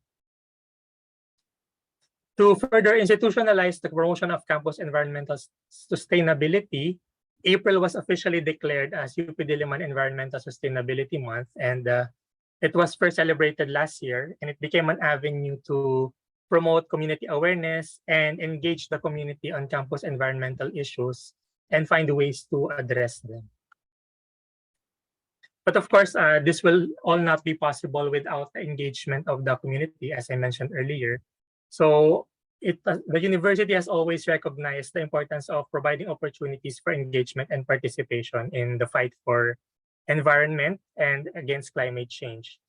For the students, these usually come in the form of support from partnerships with administrative units in holding activities as well as initiatives. Dialogues are also an important part of engagement. So this photo shows university administrators with campus food service providers during the dialogue on alternative food packaging. And the knowledge and experience of administrative units of the university also enable us to provide technical assistance to members of the university community as well as general public on topics like composting and proper waste management, which are two of the ways that help combat climate change. Of course, like what we are doing right now, the university also recognizes the importance of going beyond our own campus community to engage with other educational institutions and organizations in sharing best practices and exploring avenues for collaboration on environmental initiatives. An example is the first Inter-School Forum on Campus Environmental Sustainability, which was organized by the UP Diliman with the participation of our fellow higher education institutions, the Ateneo de Manila University and Miriam College. So many of our initiatives are being benchmarked by our fellow constituent universities and other state universities, which is a delightful confirmation of our pioneering effort and leadership as an institution. So I would like to sum up my presentation through these important points. UP Diliman demonstrates its climate leadership in two ways. First, as an academic institution, UP Diliman's academic programs and courses are avenues for the promotion and pursuit of knowledge on climate change and solutions to address this global challenge. As a campus community, UP Diliman is a testing ground for policies and practices addressing climate change concerns that may be adopted by institutions and communities across the nation. So I believe that these excerpts from our Chancellor's speech on the role of higher education institutions in the climate crisis encapsulates what we have presented this morning. So UP Diliman and universities in general demonstrate climate leadership by using academic pursuits in promoting knowledge and developing solutions to climate change. And in the words of Dr. Fidel Nemenzo, our Chancellor, practicing and applying this knowledge in the management of our own communities and campuses. Thank you, and I apologize for quite a long presentation. I would like to end my portion here. Thank you, Landscape Architect James. I can see the feeling of sense of pride in your sharing, and I believe that you are also an alumnus of the University of Philippines, Diliman. So this sharing that you have with us on indicates or encapsulates the holistic importance of walking the talk, yeah, where university doing the research through science, but also disseminating it and sharing it in various platforms. And all of these very pertinent points have already been iterated by our previous honorable panelists, Dato' Ramza, Prof. Banchong, and yourself. So now we would like to hear from Prof. Joko. Thank you for being so patient. And we would like to know now from Indonesia, especially from Institute of Technology Bandung, and how the question of how your institution have been addressing this. Perhaps you could share with us your examples of the initiative that has been done at your institution. Prof. Joko. Thank you, Professor Sarina. Probably I just would like to add some point to the need of to have a kind of multidisciplinary approach in dealing with the climate change issues for both mitigation and adaptation. Our unique position, I mean, the ITB unique position is that we quite have a strong science and technological background to address both issues, adaptation and mitigation, and I call it from upstream to downstream, meaning from science basis up to the policy, because we have, for example, Department of Meteorology, Oceanography. We have also in terms of adaptation, we have agriculture engineering, forestry and engineering, as well as we have also Department of Planning, regional and city planning. So please allow me to share my several slides. I try to be quick, even this is quite long, 20, but of course I just would like to present several important slides. Can you show the slide already? Yes, Prof. Joko. Okay. Yeah, as you know, I myself, apart from Director of Climate Change Center, which established since 2010 at ITB, I'm also from the School of Architecture, Planning and Policy Development. This is what the spectrum. The spectrum we have been involved so far. As I mentioned before, in dealing with climate change and climate change adaptation and climate change mitigation. Yeah, we categorize into what several type. First of all, we address science-based research, meaning that we also contribute to the climate projection, doing what or providing information on climate projection, as well as assessing the impact into several sectors, like you see in this slide, fisheries, agriculture, water sector, etc. And then recently we also involved with researching what could be the impact of sea surface temperature into the coral reef in Raja Ampat, this very famous tourism destination in Papua. this is a very recent one. And then also very recent one, we involved in the development of guideline to be used to integrate climate change adaptation into spatial planning. That's basically, and then this is to again underline what I said before. Also, additional point to Professor Ramsa and Professor Nasruddin in terms of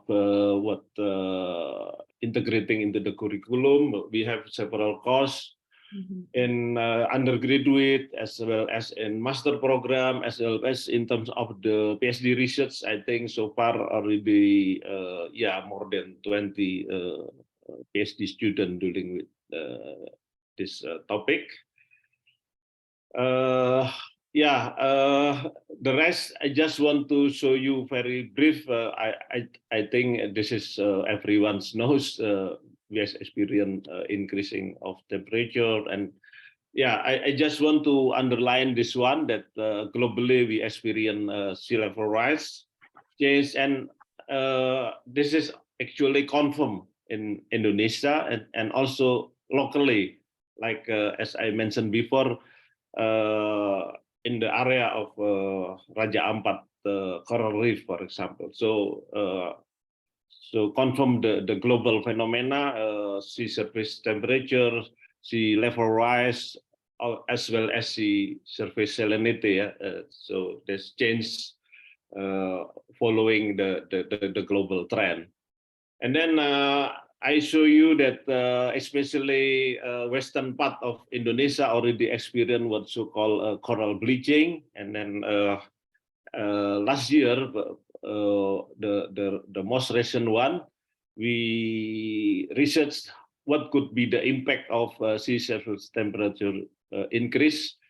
Especially we convert into so-called marine heat wave hazard to the coral reef in Raja Ampat of Papua, and different with the western part of Indonesia.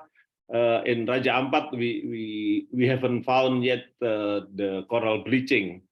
There are two possible cause. Probably in terms of the increase of temperature itself is still not so high, but also probably the resilience of the species of the coral reef. So this finding we then present to the Ministry of Marine and Affairs.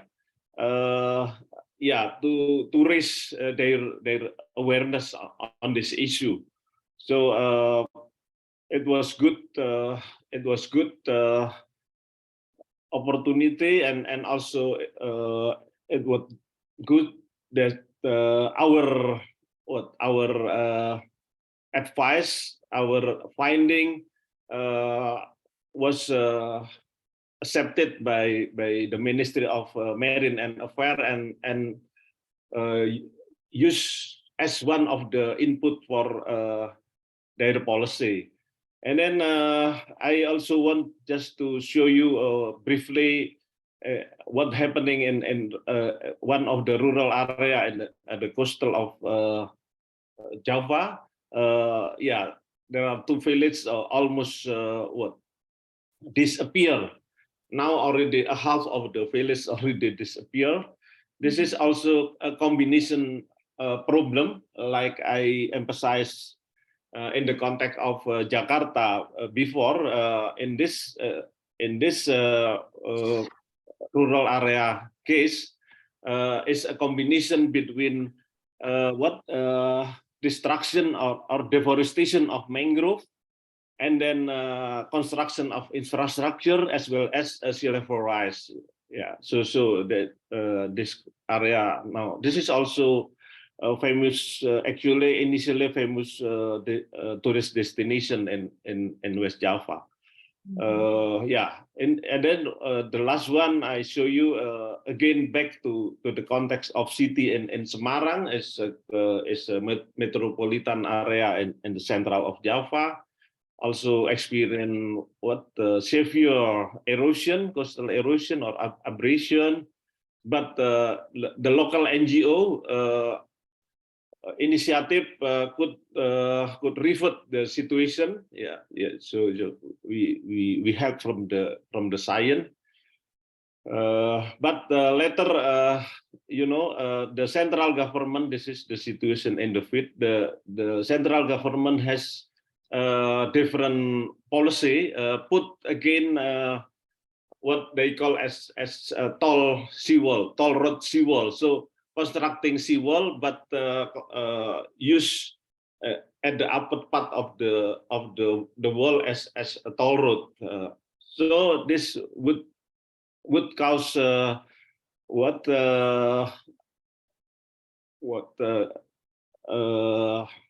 mean, this kind of mangrove could disappear in the future because they construct seawall. It means that the seawater cannot penetrate again. So of course the mangrove will die. This is just several example our experiences, and the good thing is that our finding also we presented at the minister level directly, and they said that we'll consider the advice, and actually our advice is that to use a kind of hybrid approach rather than just engineering approach. So they said that they will try to adopt the hybrids approach. That's probably what I want to share at the moment, Professor Sarina. Yes. To underline, one is the unique position of ITB in dealing with the climate change issues.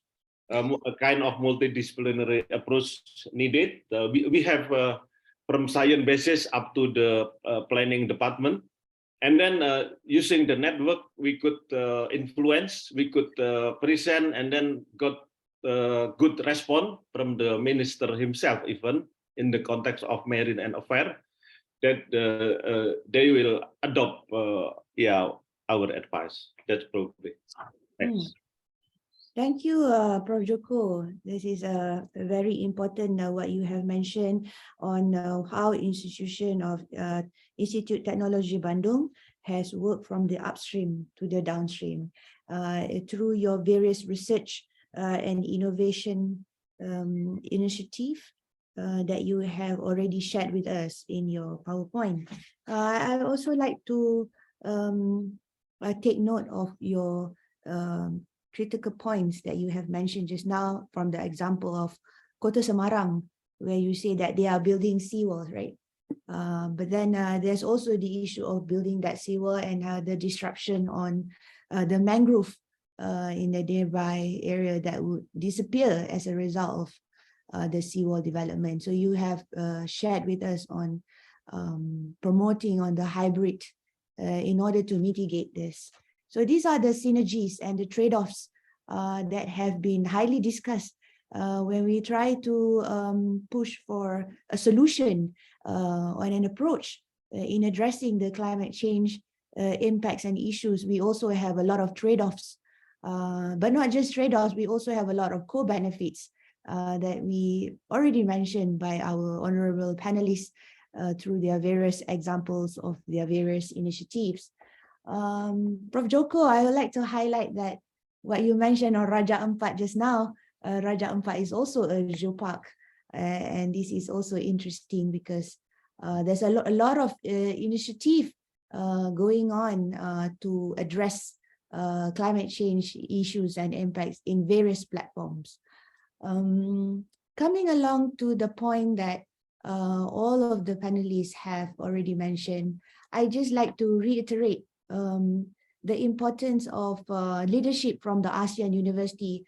As we know, in the recent IPCC AR6 report from the Working Group 2, particularly from the Chapter 10 Asia, by 2050, 64% of ASEAN's population will be in urban. And the ASEAN urban areas are sites of high risk from projected climate, extreme events, unplanned urbanization, rapid land use change, and all of these together with this ongoing adaptation and tremendous opportunities that we have. As we know, Asia is also becoming to the world's largest urban agglomeration, and we need to address our Asia countries and neighbors and communities, because the vulnerabilities that will exist, as what Dato' Ramza was saying, the vulnerability is real and is happening already within cities, within small towns, and this is already making a lot of effects and impacts on the livelihoods and the well-being of our communities. So the gap now remains in terms of climate action. So that's why we are seeking your inputs, your advice, and your thoughts as a leaders from your ASEAN institution and university as to how, because we know that there needs to be more climate actions, especially on providing enough innovation, and empirically we need more evidence on the ground.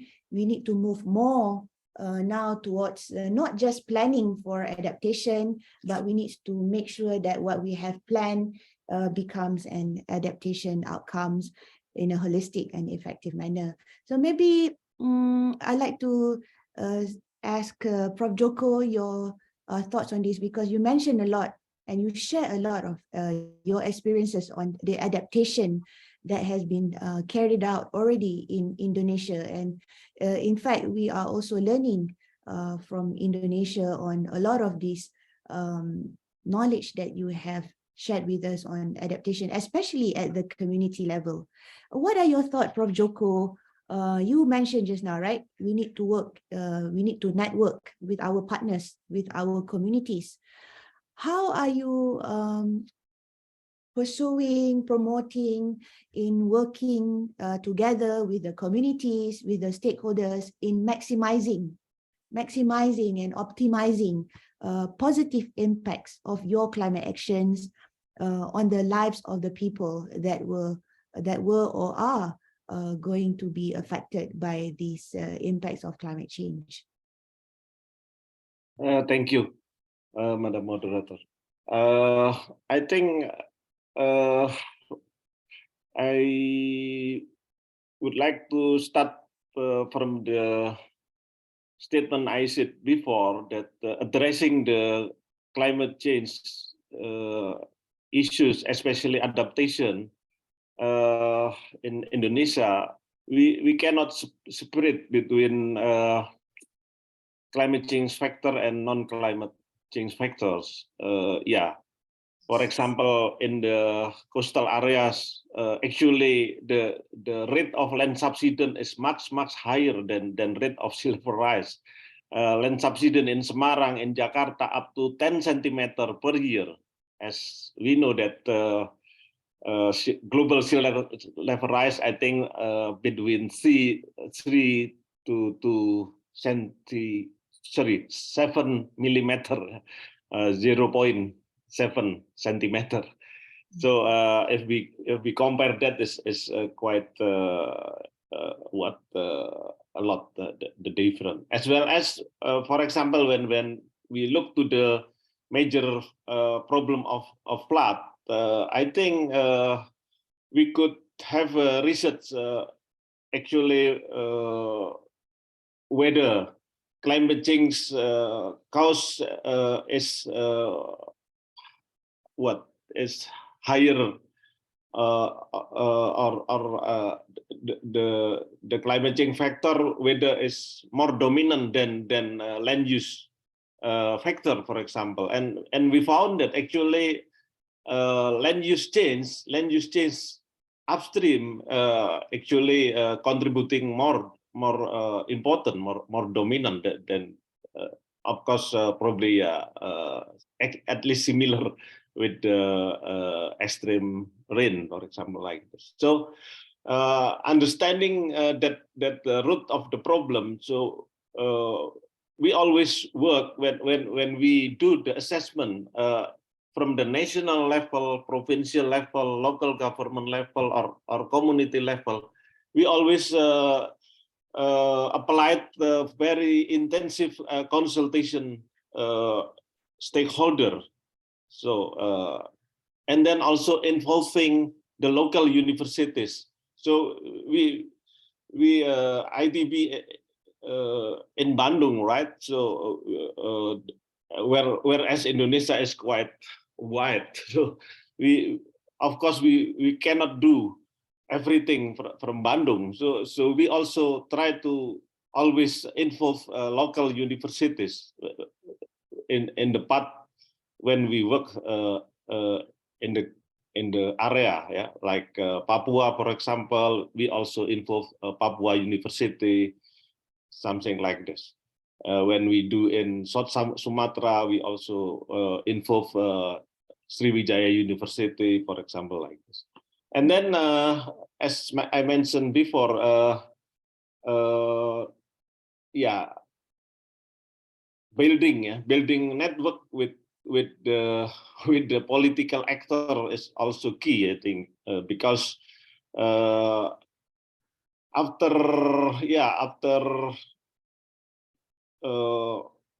many years my experience in this field, I found that the governance system is the key factor, I think, not only just technical matter.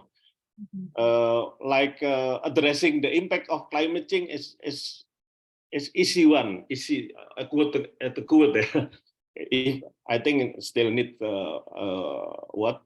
advanced knowledge actually, but it's still easier compared than understanding the governance system. That's the key, I think. Recently, I have research is a kind of consortium funding by Ministry of Environment of Germany. The consortium consists of India, Brazil, South Africa, and us. We study the governance system of our energy in terms of fulfilling our NDC, in terms of fulfilling our promise at the NDC. As we know that in the energy sector, the problem is how could we move from non-renewable into renewable. Of course, in Indonesia now is still dominated by coal. The energy is still dominated by coal resources. So we found that how could we achieve our promise if policy to move from coal into renewable energy. We are rich. Indonesia is very rich with renewable energy, geothermal, water, biofuel, etc. But it's still some constraint because of strong political power actually sitting in the close circle, close circle of the government. That's probably one of example. Yeah. Thank you. Thank you, Joko.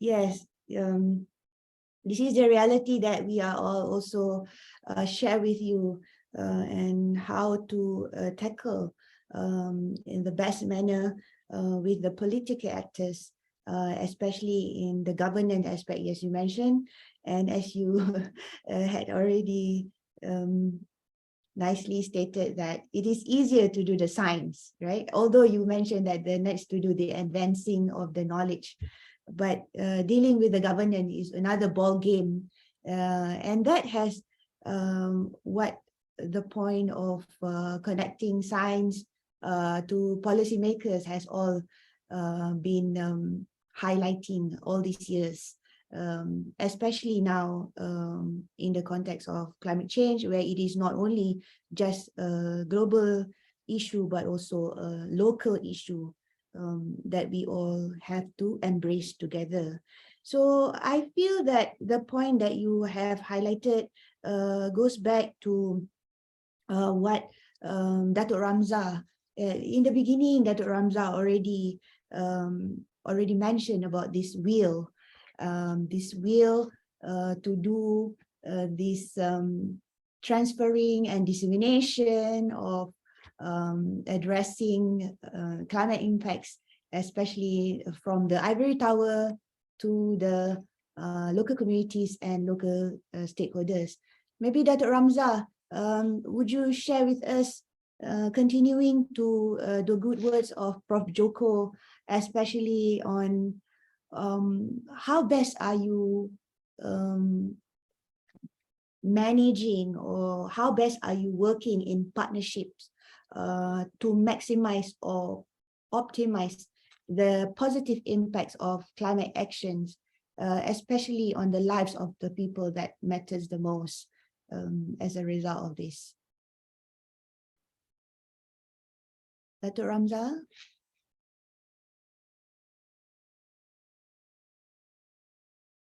Okay, Datuk. Okay, maybe he had some technical issue. Maybe I'll bring it back to Prof. Banshong.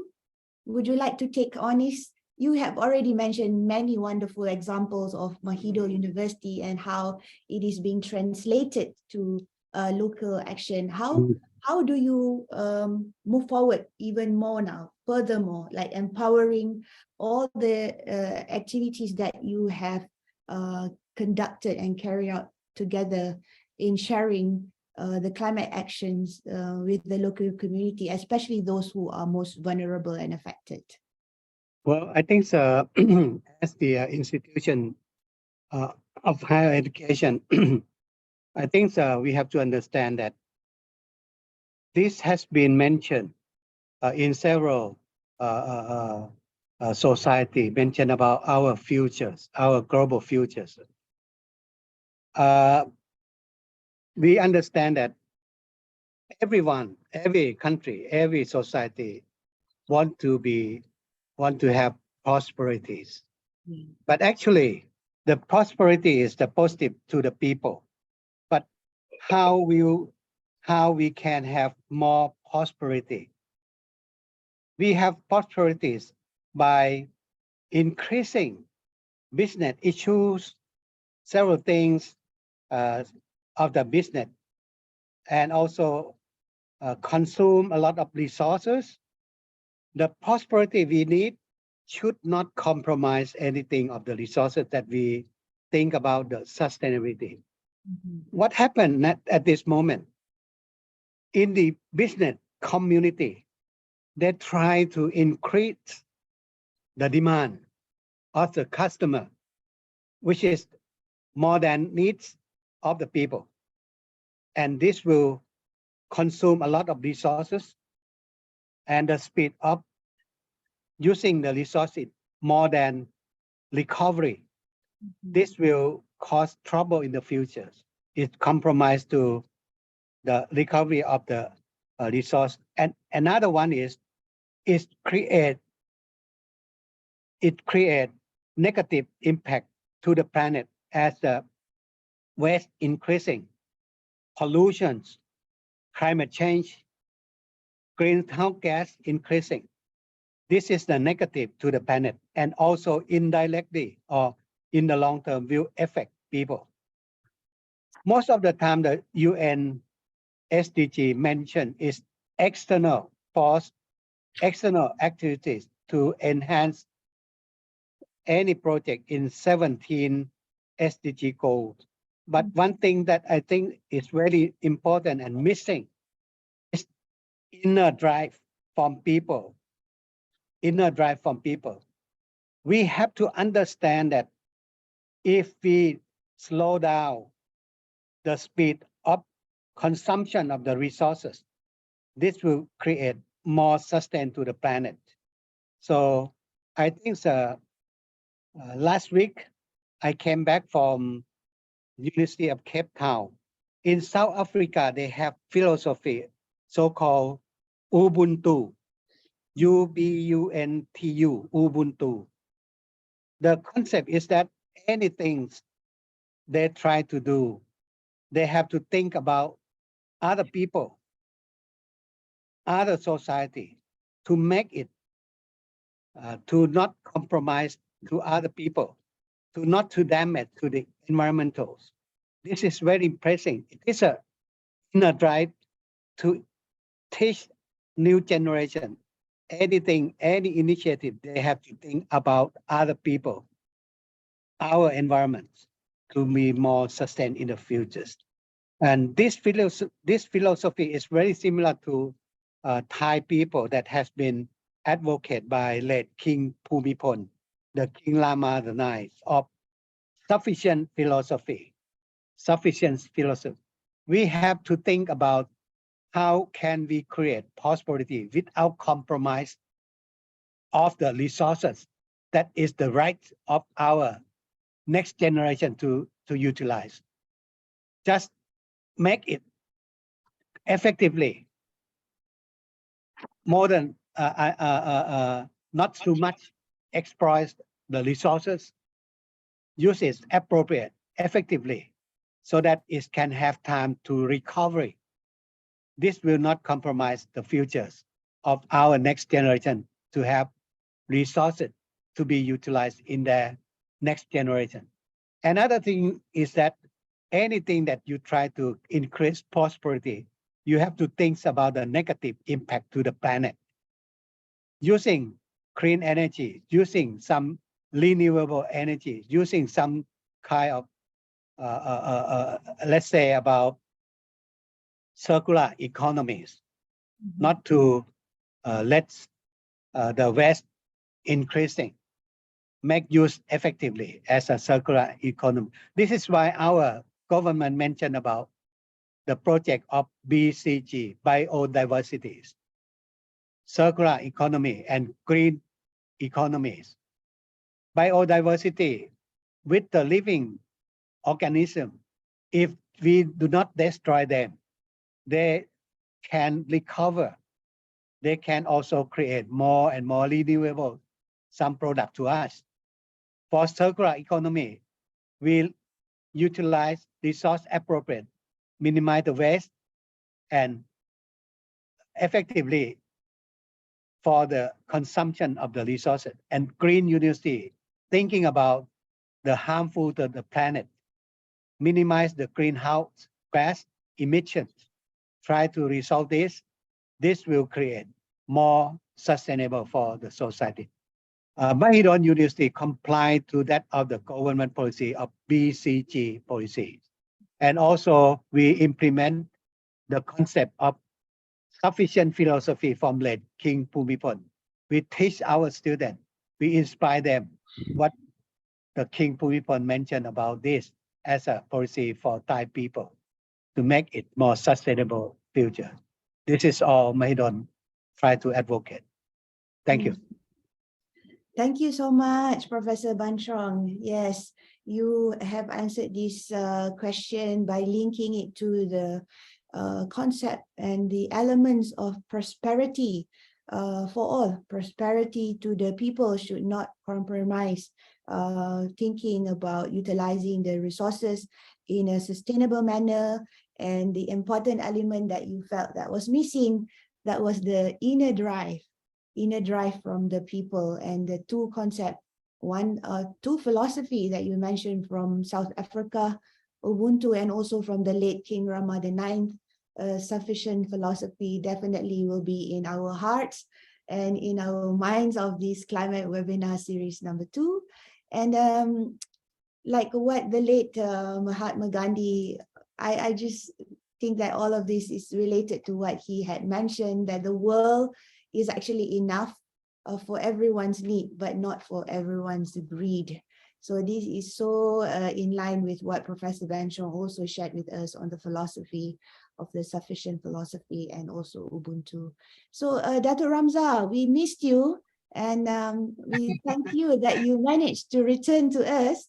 But we are in this question of, as what you have highlighted earlier in the beginning, that we need the will to channel all the research findings from universities and transfer it and disseminate it to the people who are in need. And through the activities at your institution, how are you working further? Furthermore, you are already working, but how are you working furthermore in partnerships to ensure that you are able to optimize and maximize the positive impacts of climate action, particularly to the people who are in need the most? Dato' Ramza. Okay, thank you. Sorry for that technical glitch just now. Okay, speaking of how we can, leverage the knowledge that we have, how we can strengthen further the action that we should take on the ground. I go back to I know that we have been repeating this, but I think it is very important to remember that I think the biggest enabler for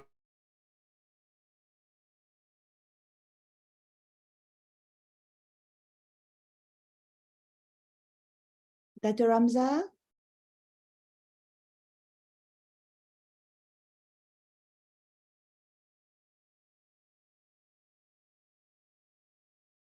I believe that the Ramza is having a small technical connection issue. Yes, inshallah he will return back to us.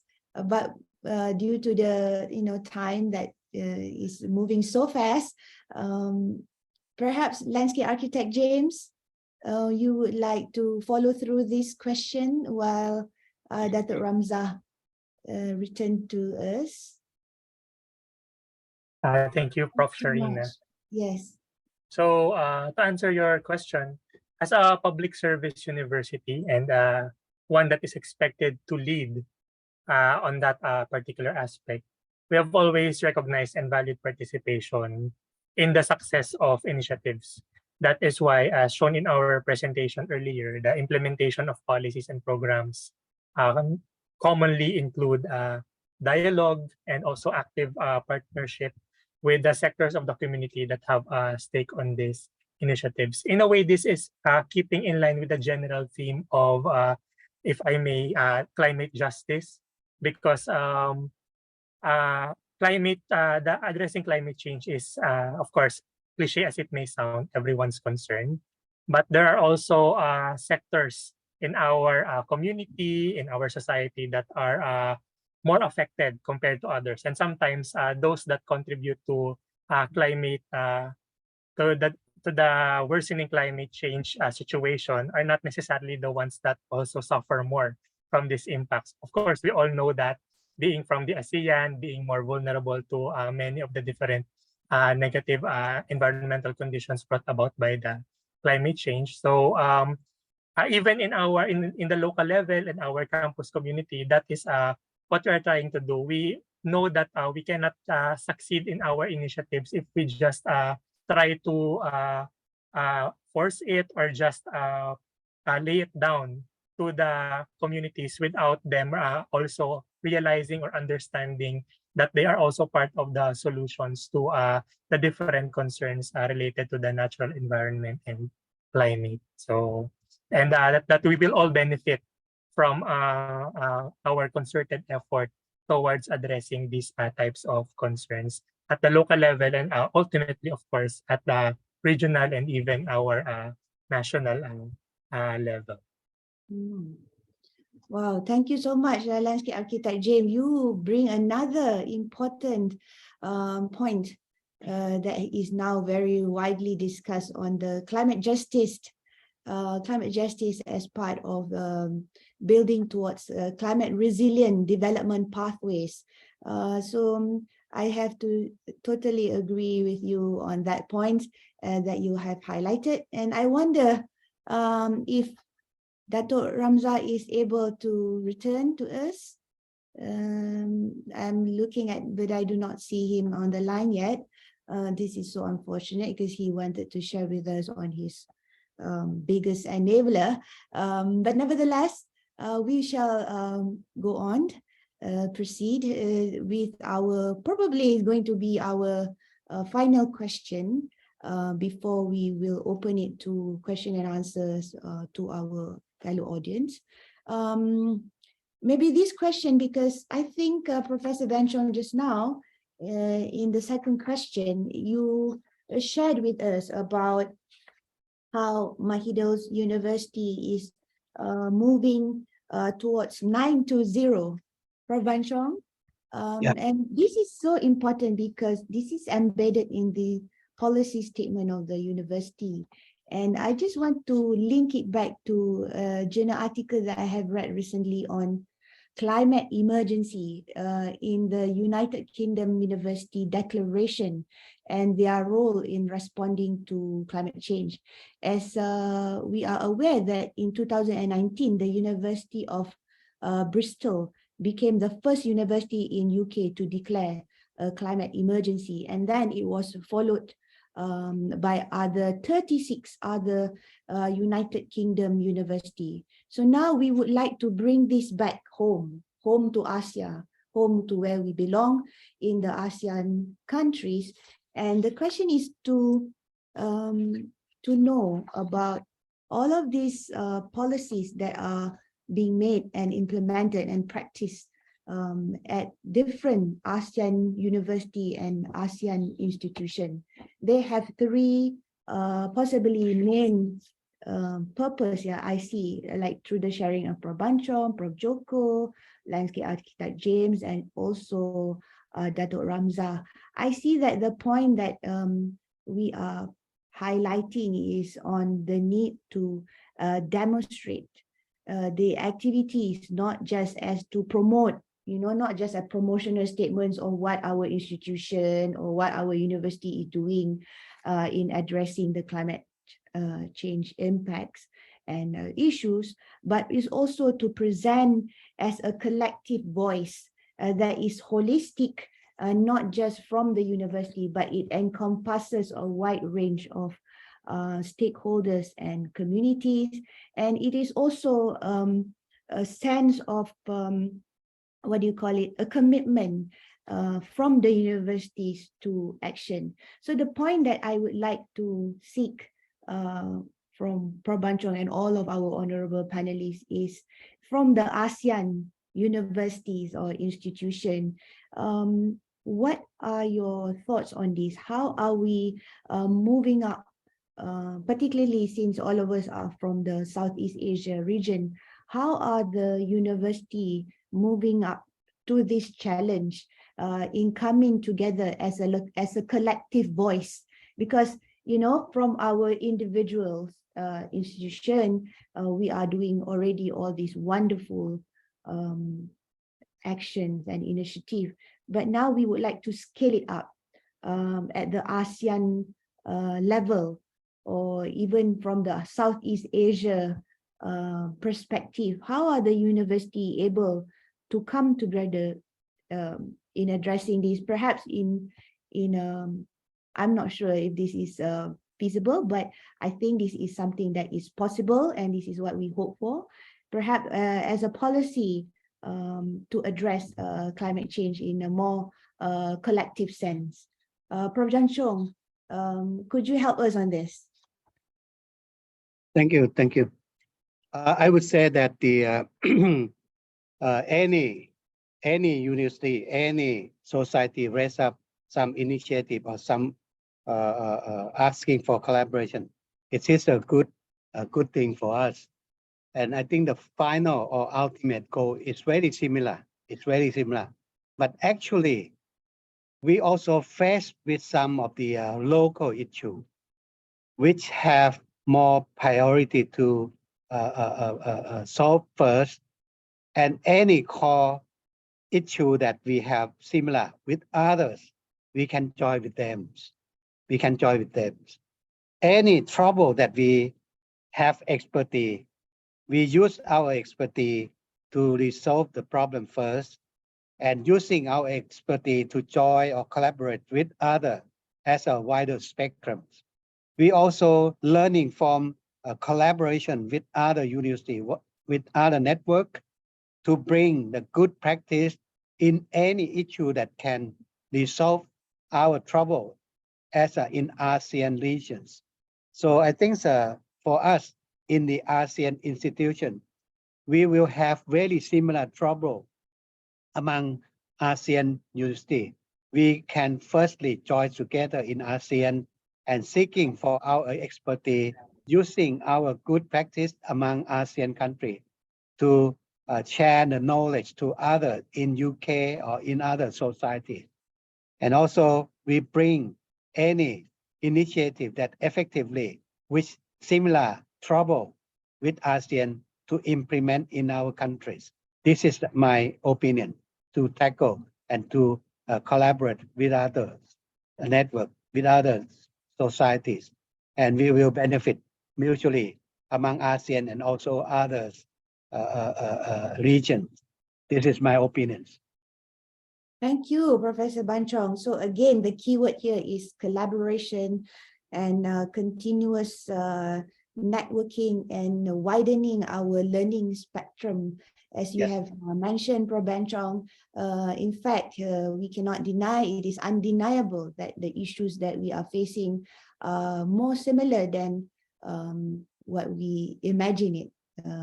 So maybe Prof. Joko, would you like to address this as well? And I know that you have mentioned that you have worked with a consortium earlier just now, the consortium with India, Brazil, South Africa, and Indonesia, yeah, in tackling the issues of climate change. But now we would like to seek your thought on how about at the ASEAN level, particularly in the Southeast Asia region, in how are we moving up to this challenge? Yeah? What sort of policy that will bring us all together, especially from all the good works of the ASEAN University are doing in addressing this in a more collective sense? Joko. Yeah, thank you very much. I think we could use what the strength of each of the universities within the Asian countries. For example, in 2008, I went to University Philippines Los Banos. I think in there also there are what IRRE Institute Rice Research Institute, I think something like that. I forgot. Yeah, I think they have advanced knowledge on the impact of climate change into especially rice production, paddy, of course. So we learn, we learn a lot in there. And then yeah, as I showed before, ITB especially has quite strong experience with the coastal and marine impact.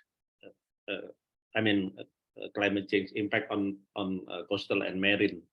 So probably something that we could learn each other. And then also I think from Thailand, from Prof. Banchong, I think yeah, I have several colleagues who finished his PhD in IT on adaptation, on climate change adaptation. I think I remember actually through Cordex project, also there was initiative to do together climate projection among Asian countries. So that's from the adaptation side. For the mitigation side, right now our major emission contributor is still at the forestry sector, land use conversion from forestry, LULUCF. So I think this is a very close related problem with Malaysia. I think if we talk about Sumatra, Borneo, I think we have similar problem of deforestation to be converted to palm oil plantation, etc. So we share a similar problem. However, in the past, in the future, we project that 2030 energy sector will be the first emission sector in Indonesia. So we also could learn a lot from the experience of Malaysia in shifting from non-renewable into renewable, something like this. That's not what my opinion. Yep. Thank you so much, Prof. Joko. There's a lot of points that you have already, in fact, confirmed with us that there is already the established networking and collaboration that has already been done together in the Southeast Asia region, especially from the university's point of view. Perhaps landscape architect James, would you like to further add on? Sorry, can I just one point? I think from this webinar, we instead of just finish this morning, we could further still establish this network, right? Yeah. Yeah. Yes, inshallah. We hope that it is not just going to be the last. Yeah. In fact, as Prof. Joko said, it's going to be another beginning to further empower all the good initiative that has already been pursued. Landscape architect James, would you like to thank you. answer that? As I know you already shared with us, University of Philippines, Diliman, you also have a very strong policy statement in your university. But now we would like to see in a more collective sense from the ASEAN, especially Southeast Asia region. I think I don't have anything new to add, but I just want to sort of support the earlier statements of Professor Banchong and Professor Joko. And I think that the key or the goal for us ASEAN universities is actually to build up on our commonalities. We are in a region, we experience many similar negative impacts of climate change. We have the same climate conditions and sometimes the geographic attributes. And I think what we need to do is really use these activities like this and also other partnerships to create a synergy towards climate action. So it's interesting that Professor Ramza earlier mentioned about how universities has a tendency to focus on the competitiveness of each university, on how one is better than the other. But with some of the different examples mentioned by our other panelists, there is also a lot to learn from other universities, and that sharing information, free exchange of ideas, and working through collaborations do not really like result to one university getting ahead over the other, but actually all of us together in the ASEAN moving towards a more impactful action in addressing climate change. Yes, thank you so much for that. I think that has beautifully summarized the question, and truly landscape architect James has sort of synthesized all the discussion that we had already done together, maybe for almost 2 hours now. And I know that our Madam MC, Dr. Wan Shafrina, is already highlighting to me that we have already come to the question and answer. But I see that we have managed to get Dr. Ramza back into our connection.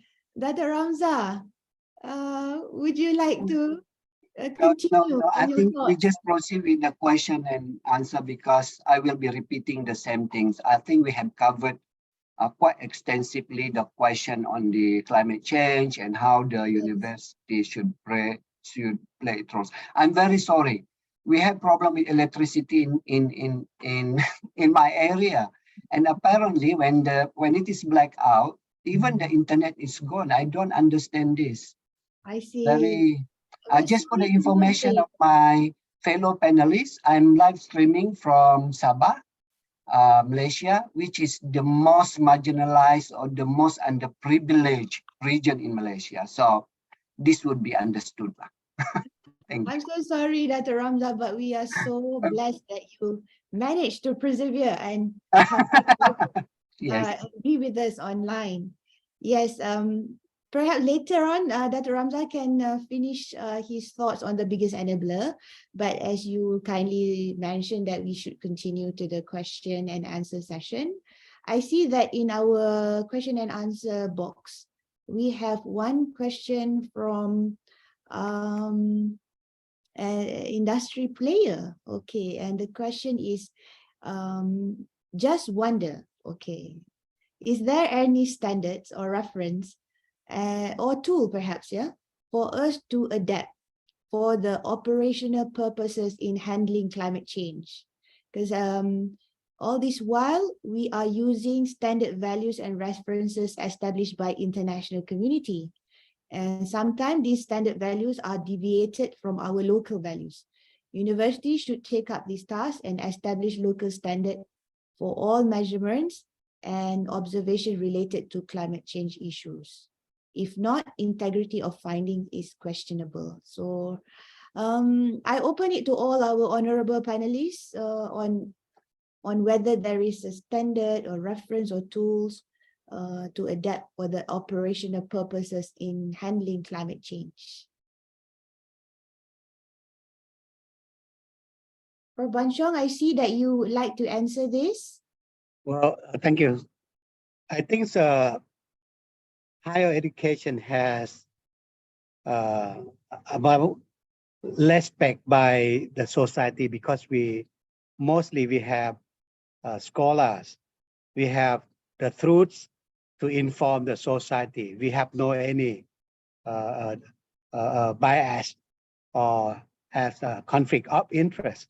So I think a staff member of the institution should try to collaborate and seeking for the truths to inform the societies, and then indirectly to the government to advocate or disseminate the policy or any governance, asking collaboration into implement into private sectors. We cannot ask the industrial or private sector to do according to our intention, but actually we have to provide information to society to make society force indirectly to the private sectors, inform the government to create any policy so that they can negative for penalties or positive for endorsement or something to make our objective achieve. This is our role as a higher education institutions. That's my opinion. Yes, thank you. For Banchong, about other panelists would like to add a little bit more perhaps on this point? If I may add, Professor Sharina. Yes, please. Yes, I think this is where participation, not from outside, even outside the academy or the university, really matters. Because as Prof. Banchong mentioned, alone the university cannot just impose. Although it is sound, it is based on scientific basis. We cannot impose directly to the private sector. So it is really important that members of the industry, of the private sector, perhaps work with the academy, with the university, in promoting these standards. If it will mean that it will improve how our industries operate in terms of responding to the concern of climate change. So it's really important that participation comes from the different sectors, because we are all affected and we all have a stake on this particular issue. Yes. Thank you, Landscape Architect James. Dr. Ramza, you want to add on to this, or shall we take the other questions? Probably we go to the next question. I think Okay. that is already well answered by my fellow panelists. Thank you, Dato. Okay, the next question will be on from Saudara Radzidi Gauching. The question is the diverting the source of energy, mainly from fossil fuel, to that limited and relatively high cost renewable energy, alternative energy, green energy, which is far from sufficient to fulfill our huge human energy needs, has negatively impacted the most vulnerable group of people, especially the third world countries, due to the increase of cost and price in food production and services, as well as plummeting the job opportunities available. So the question that he has is how to balance this sort of disturbance. This is a very what do you call it? Hot question. Hot question. But Dr. Ramza, we give it to you then. I know this is very, very tricky, actually, to get the right balance between livelihood and trying to protect the environment. But for me, I think, okay, the transition from the energy point of view, from, more to fossil-driven energy to renewable energy, of course, at the moment that is still very expensive because the technology is still maturing, okay? But then again, for me, that is not really the question of, I mean, we shouldn't really focus on that, especially for developing countries like us. I mean, I'm not saying that that is important. That is not important. Yeah? It is important, but we know that the technology is still maturing. It can be very expensive. But what we can do is trying to focus on the lifestyle, because as I said, that climate change is the direct result of the greed of the people, not because of our need. And I said that climate change is a classic example of how all these privileged people victimize the underprivileged. Because if we look at the causes for climate change, it is mainly by all these rich people. But when the impact is coming, and then it is all these underprivileged, they are the most vulnerable. So I think it is about promoting lifestyle at the individual level and even at the industry level. I mean, there are many practices that it is already there. It is just a matter of whether you want to adopt it or not. Yeah. So for me, yes, the transition from conventional energy to green energy, that is important, but at the same time, we should also focusing on changing the lifestyle, because that would be, for me, the long-term solution for climate change. Because even if we go for green technology, for example, but it will be still acclimating, we still be polluting that people. What we need to do now is we have a policy intact, where the entire ecosystem, the stakeholders, community, and also industry, we should only produce what we need. I know this is very idealistic, but if we are really moving into that direction, and then probably at one point, we can have that balance. Yeah, it is about for me, more about how we can readjust our needs, the way we live it is about this lifestyle. Thank you, Madam Moderator. I do not know, probably I don't really answer that one, but I'm a bit distracted by the power cut just now, so I'm not really, my concentration is a bit lost. Not at all, Dr. Ramza, you are spot on addressing this, how to balance these sorts of disturbance, to focus on our lifestyle. And this is really that. I think Prof. Banchong and Landscape Architect Jim also addressed, and also Prof. Joko. Just for everyone's information, Prof. Joko had to leave a little bit early as he had to continue for his another webinar shortly. But maybe Prof. Banchong or Landscape Architect Jim, because both of you mentioned about indirectly or directly on balancing this thought of disturbance, especially Prof. Banchong. I know you talk about prosperity just now. Perhaps you want to continue a little bit on this, Prof. Banchong?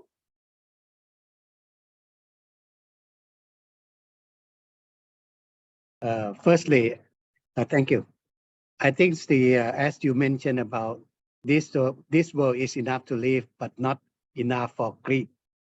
I do agree, and this will be very important for our institution or the mission of higher education. We have to inspire our students, to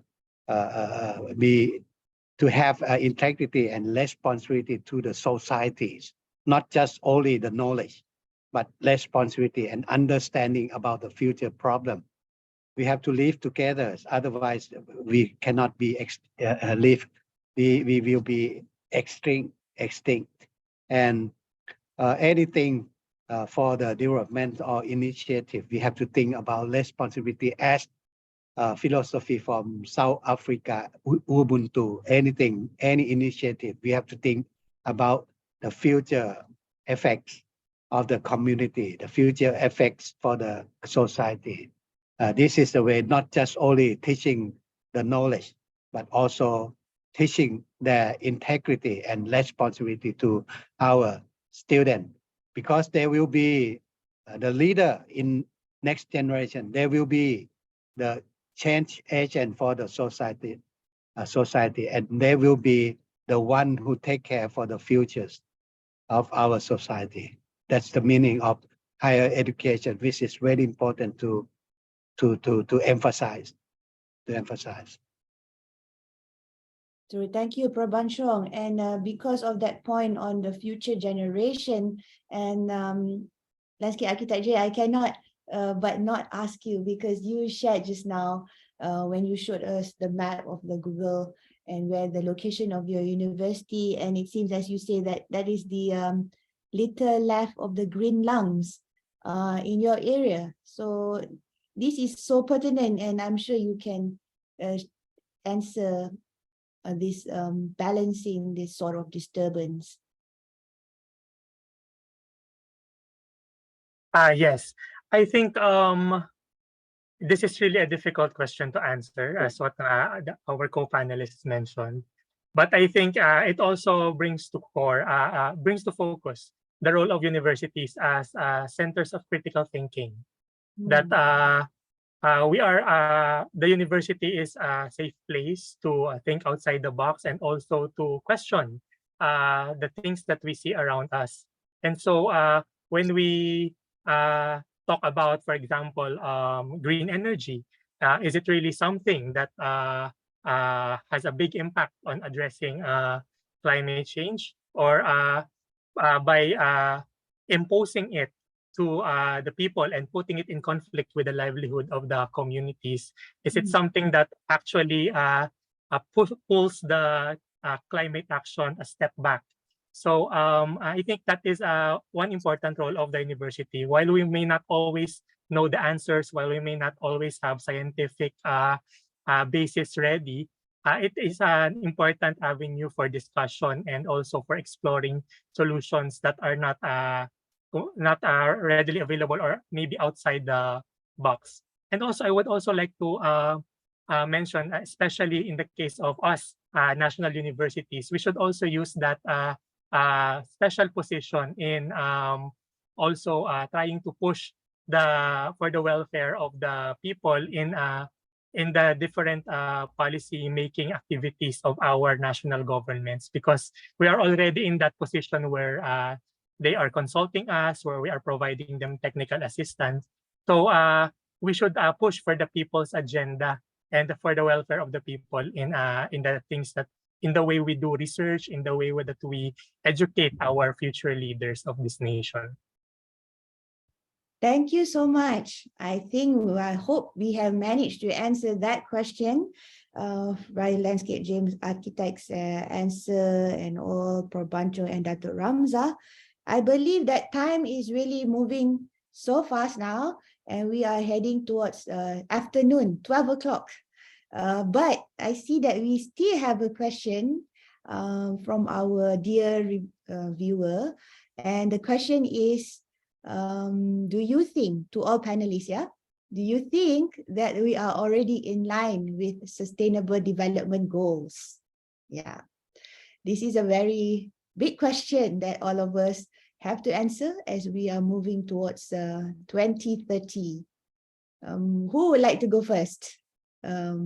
Especially in linking this back to the topic of our webinar today in addressing the climate crisis.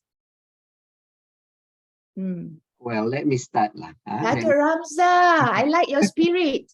Despite your challenge, you are still. Okay. So I assume that the question is when the we is referring to the university ecosystem. So, okay, are we in the right track when it comes to trying to fight climate change?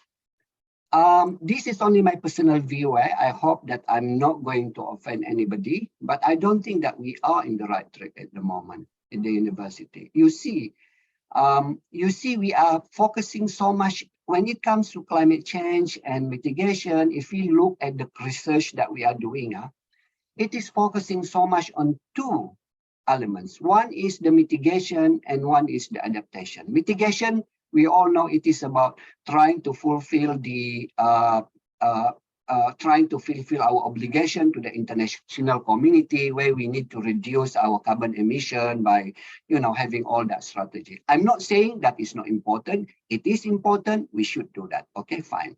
The second one is we are focusing so much on adaptation. Adaptation is about bringing things which is normally technology driven to help the people, the community, how to readjust with the climate change, so we can adapt.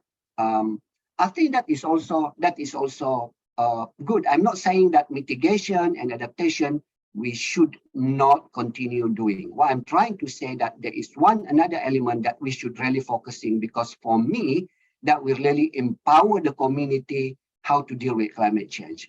Adaptation, we just discussed just now. Some of the adaptation that we are proposing, sometimes it is so expensive. And when it comes to this underprivileged people, community, they can't even, they can't even embrace it. I mean, they don't have the means, they don't have the knowledge, they don't have the skill, they don't have the resources to basically adapt it, So they will remain the most, forever they will remain as the most vulnerable community when it comes to climate change. And sadly, we, the rich people who are privileged, we are the one that destroying this, but they have to pay the highest price.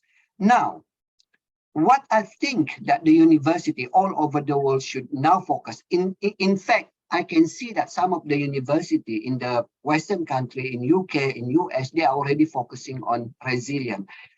The concept of resilience is actually trying to, we are trying to find a way how each one of the community can really, fight the impact of climate change by empowering them, which means that it is very unique for each community.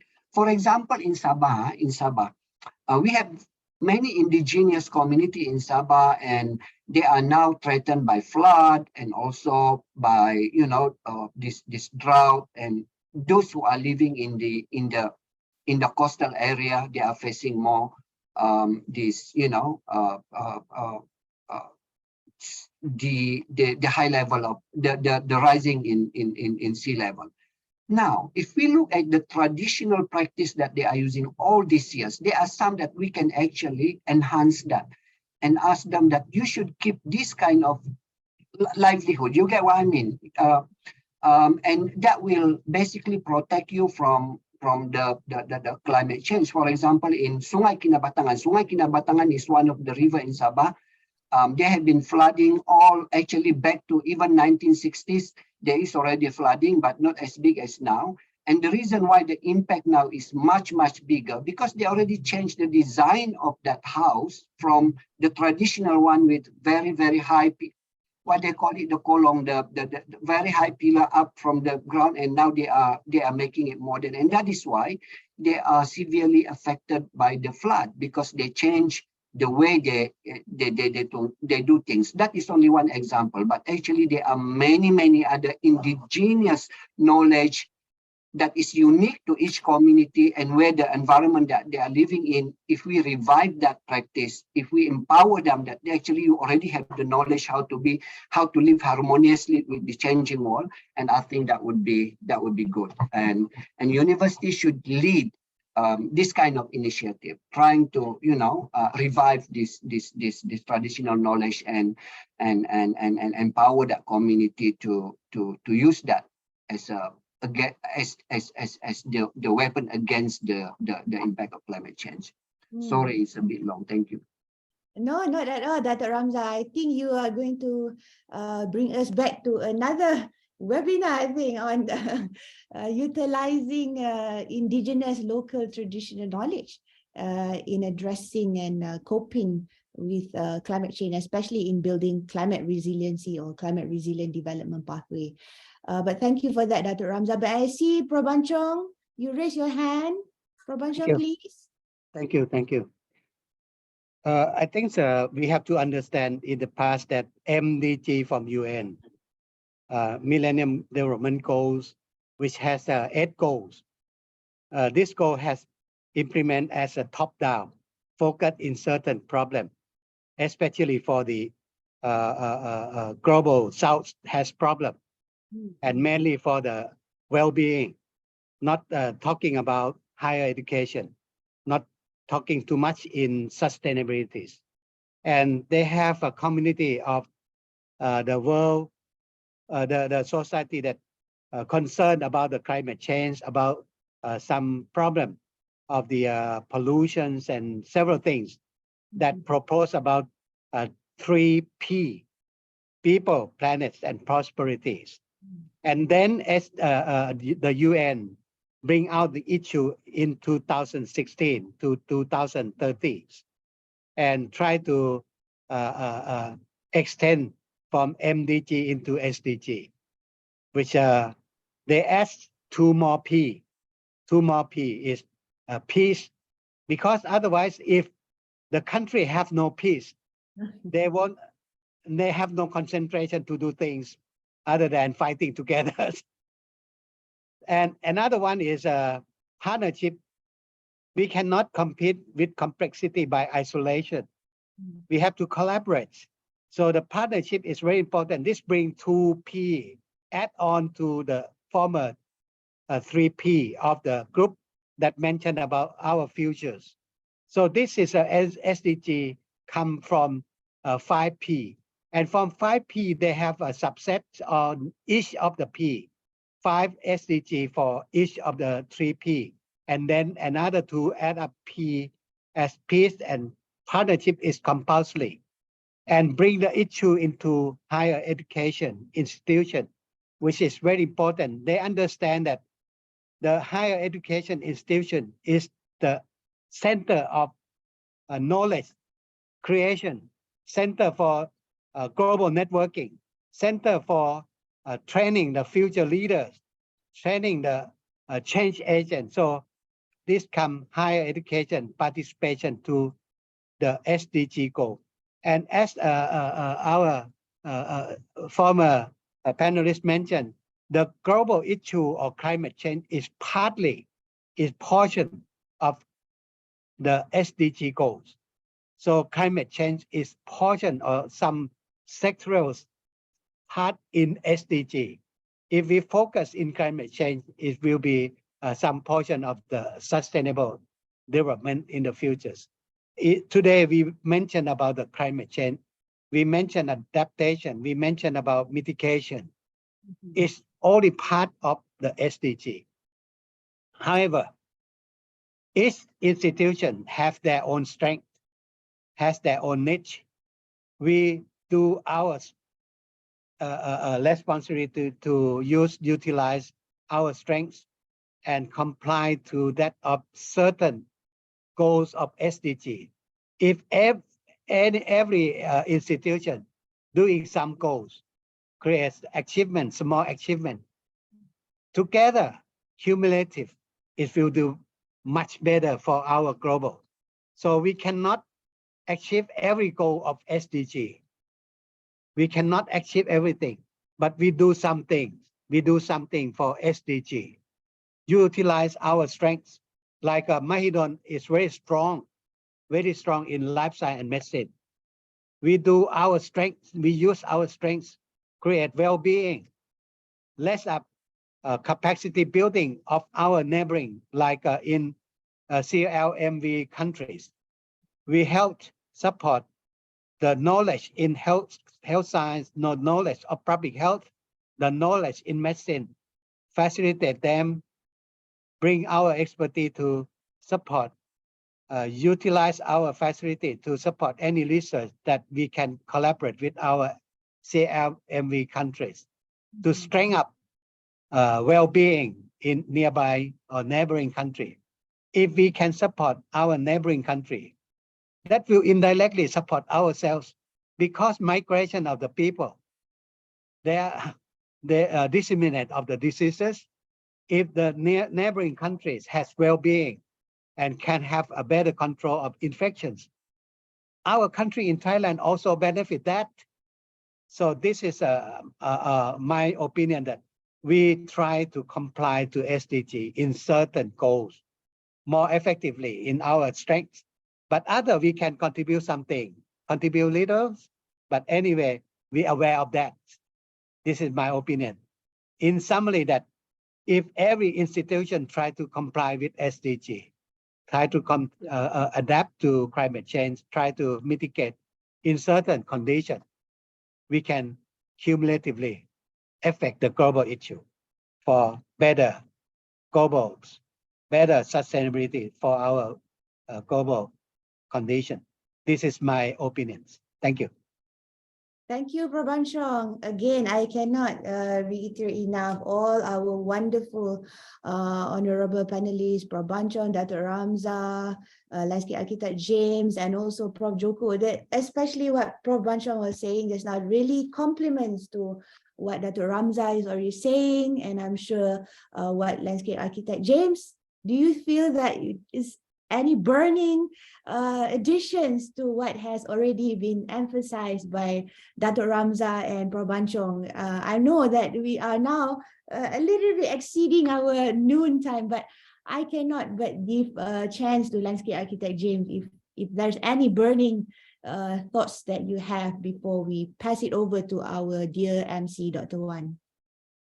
Don't worry, Professor Sharia, this will be short. So I think that goals are still helpful as goals, as ideals, but we should not be discouraged from taking action just because it feels so hard to comply with everything. So as what Prof. Banchong said and Prof. Ramza said, we should also set our own objectives, what we want to see, and maybe align that with those goals. And I think that we are on the right track towards positive impacts on climate action. Wow, mashallah, so wonderful. And with that, Dr. Wan Shafrina, I will hand it over to you, but I would like to thank to our dear honorable panelists for being so wonderful and being so supportive in answering all the wonderful questions. And I'm very honored and privileged and humbled to be your moderator. And thank you again very much. Over to you, Dr. Wan Shafrina. Okay, thank you very much, Associate Professor Dr. Sharina Abdul Halim, for moderating this session very, very well.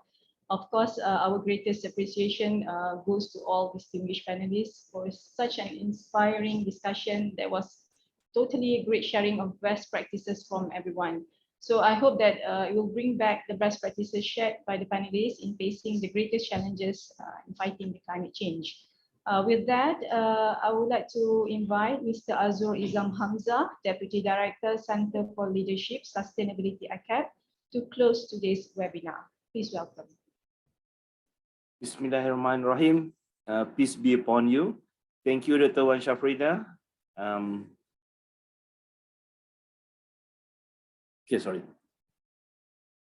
Associate Prof. Dr. Zaini Syakawi, the Director of Institute of Climate Change of Universiti Kebangsaan Malaysia. And my utmost respects to the honorable speakers, moderators for this webinar this morning. Associate Prof. Dr. Ramza Dambo, the CEO of Institute for Development Studies of Sabah. Professor Banchong, all the way from Thailand. Professor Joe Santoso, I know he's not here, but to put it on record, thank you very much for being here, all the way from Bandung. Architect James Christopher from the Philippines, and our very able moderator, Dr. Sharina Abdul Halim. Thank you very much for making this webinar a very lively and very informative session. I know it's not easy. It's a very dry topic, but all the panelists and the moderator have made it such a very lively conversation. A lot of input has been put in place, and I would really like to express my heartiest appreciation to every single one in this digital room today, be it the panelists, the moderator, the almost 300 packs of participants, and those people who are behind the scene, the technical people, the secretariat that are currently involved with the second series of webinar, Climate Leaders Leading the Action Against Climate Change, and listening to this expert today on our webinar with the theme of university's role in the climate change battle, leadership from ASEAN universities. I would say we are quite fortunate today. We have experts from this region who speak about the issues that very much close to our region. Speakers from Indonesia, Thailand, and Philippines, and not to forget from Malaysia itself, has discussed in great detail, in depth, on the issues of climate change and our role in higher learning institution. Because this is not really a single-handedly effort that can be done by the university itself. We need the support from the government, we need support from the industry, and we need support from everyone, even the community level. I would like to thank here the Universiti Kebangsaan Malaysia, our strategic partner, for helping us to realize this program. As you might know, Higher Education Leadership Academy, or in short AKEPT, through the Center of Leadership Sustainability, we are basically the bridge between the academic world and the outside world. You know, we provide trainings and development program for leaders of the university in Malaysia, but at the same time, we don't want our university leaders to be left out on the current issues, on the pressing issues, and on the mega trends what's happening outside. So join me to have a round of applause to our panelists for their valuable contribution for this program, and not to forget to every single participant that have been loyal to us ever since this morning. You know, I hope everyone had their breakfast before, because we started quite early today, and this is a platform where we can learn and relearn something that is very close to our heart. Climate change has been always an issue, not only to Malaysia, but throughout the region also.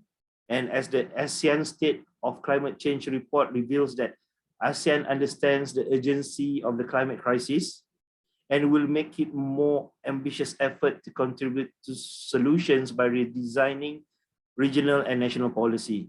That's basically at the government level.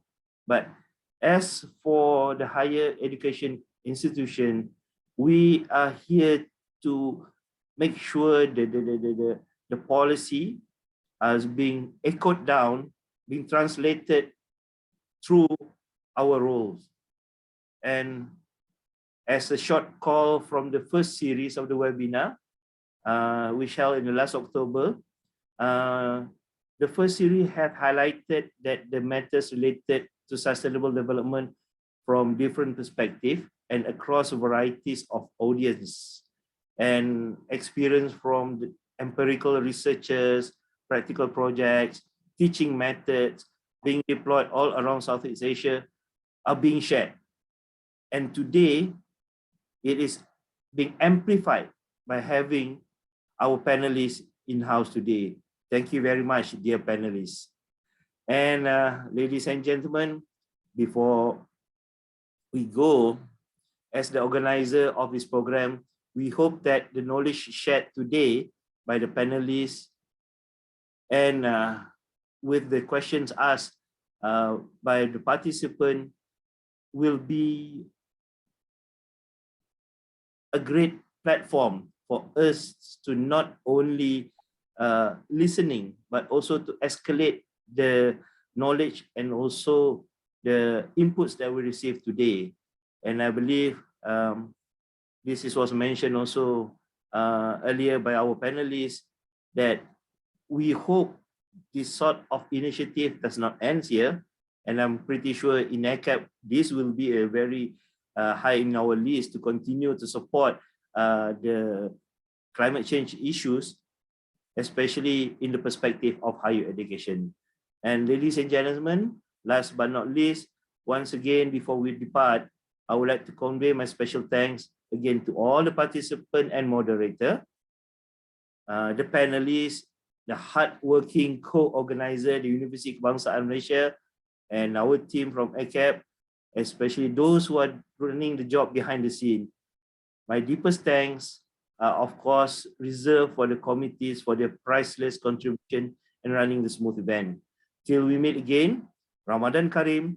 Have a blessed fasting month ahead to everyone. Thank you very much. Thank you. Thank you so much, Mr. Thank you Azul, so much. for the closing remarks. So ladies and gentlemen, we have now approached the end of our webinar. Before we end, we are going to show you two videos prepared by the Institute of Climate Change UKM and AKEPT. The link of the feedback form and e-certificate will be given after the video presentation.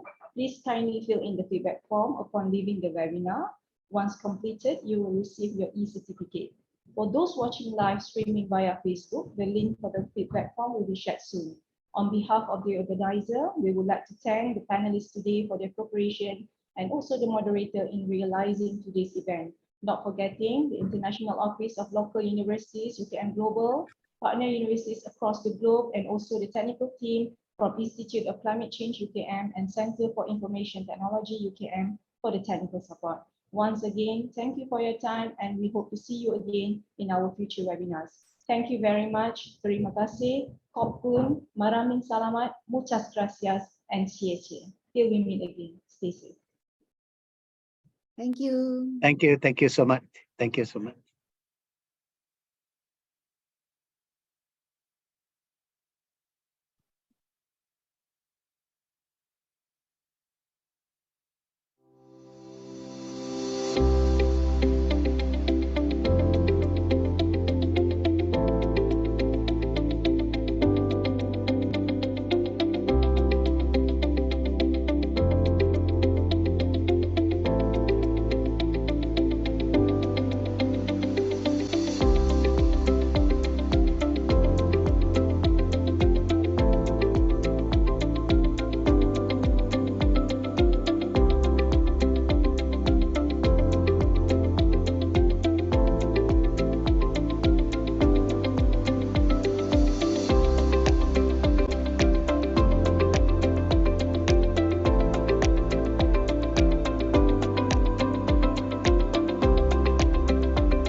5, 4, 3, 2, 1.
Yang memberikan salam itu atau salam semua kepada buka laluan dan jaringan tabir job. Okay. So we have to ask ourselves. Sebagai penjawat awam, jadi genap sebenarnya. Pada pengerusilah Tuan Yang Mulia Raja. The Leaders in Action program. I believe that the topic of entrepreneurial leadership development is very timely. Oh, if I read and share with you. ITS that I didn't complete my bachelor will not buy from you, especially youth, women, netizen. Our third panelist. Specialized world leading skills and resources coming in from predicting and the control. Scale up. Select scale. Everybody's on the camera. One. Intipati dan strategi bersama dalam menyokong agenda tidak negara. Speaker, panelis dari kementerian, selaku pembahasa. Sesi forum yang pertama. Jadi forum ini tidak ada soal jawab dalam bahasa Malaysia. Di semua sektor ekonomi negara ini. Raja tahun lagi. Okay, so berbalik pada soalan. Itu susah untuk kita menghabiskan dengan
Okey, Assalamualaikum. Jom sebelum kita end session, kita ambil gambar sekejap ya. Encik Aika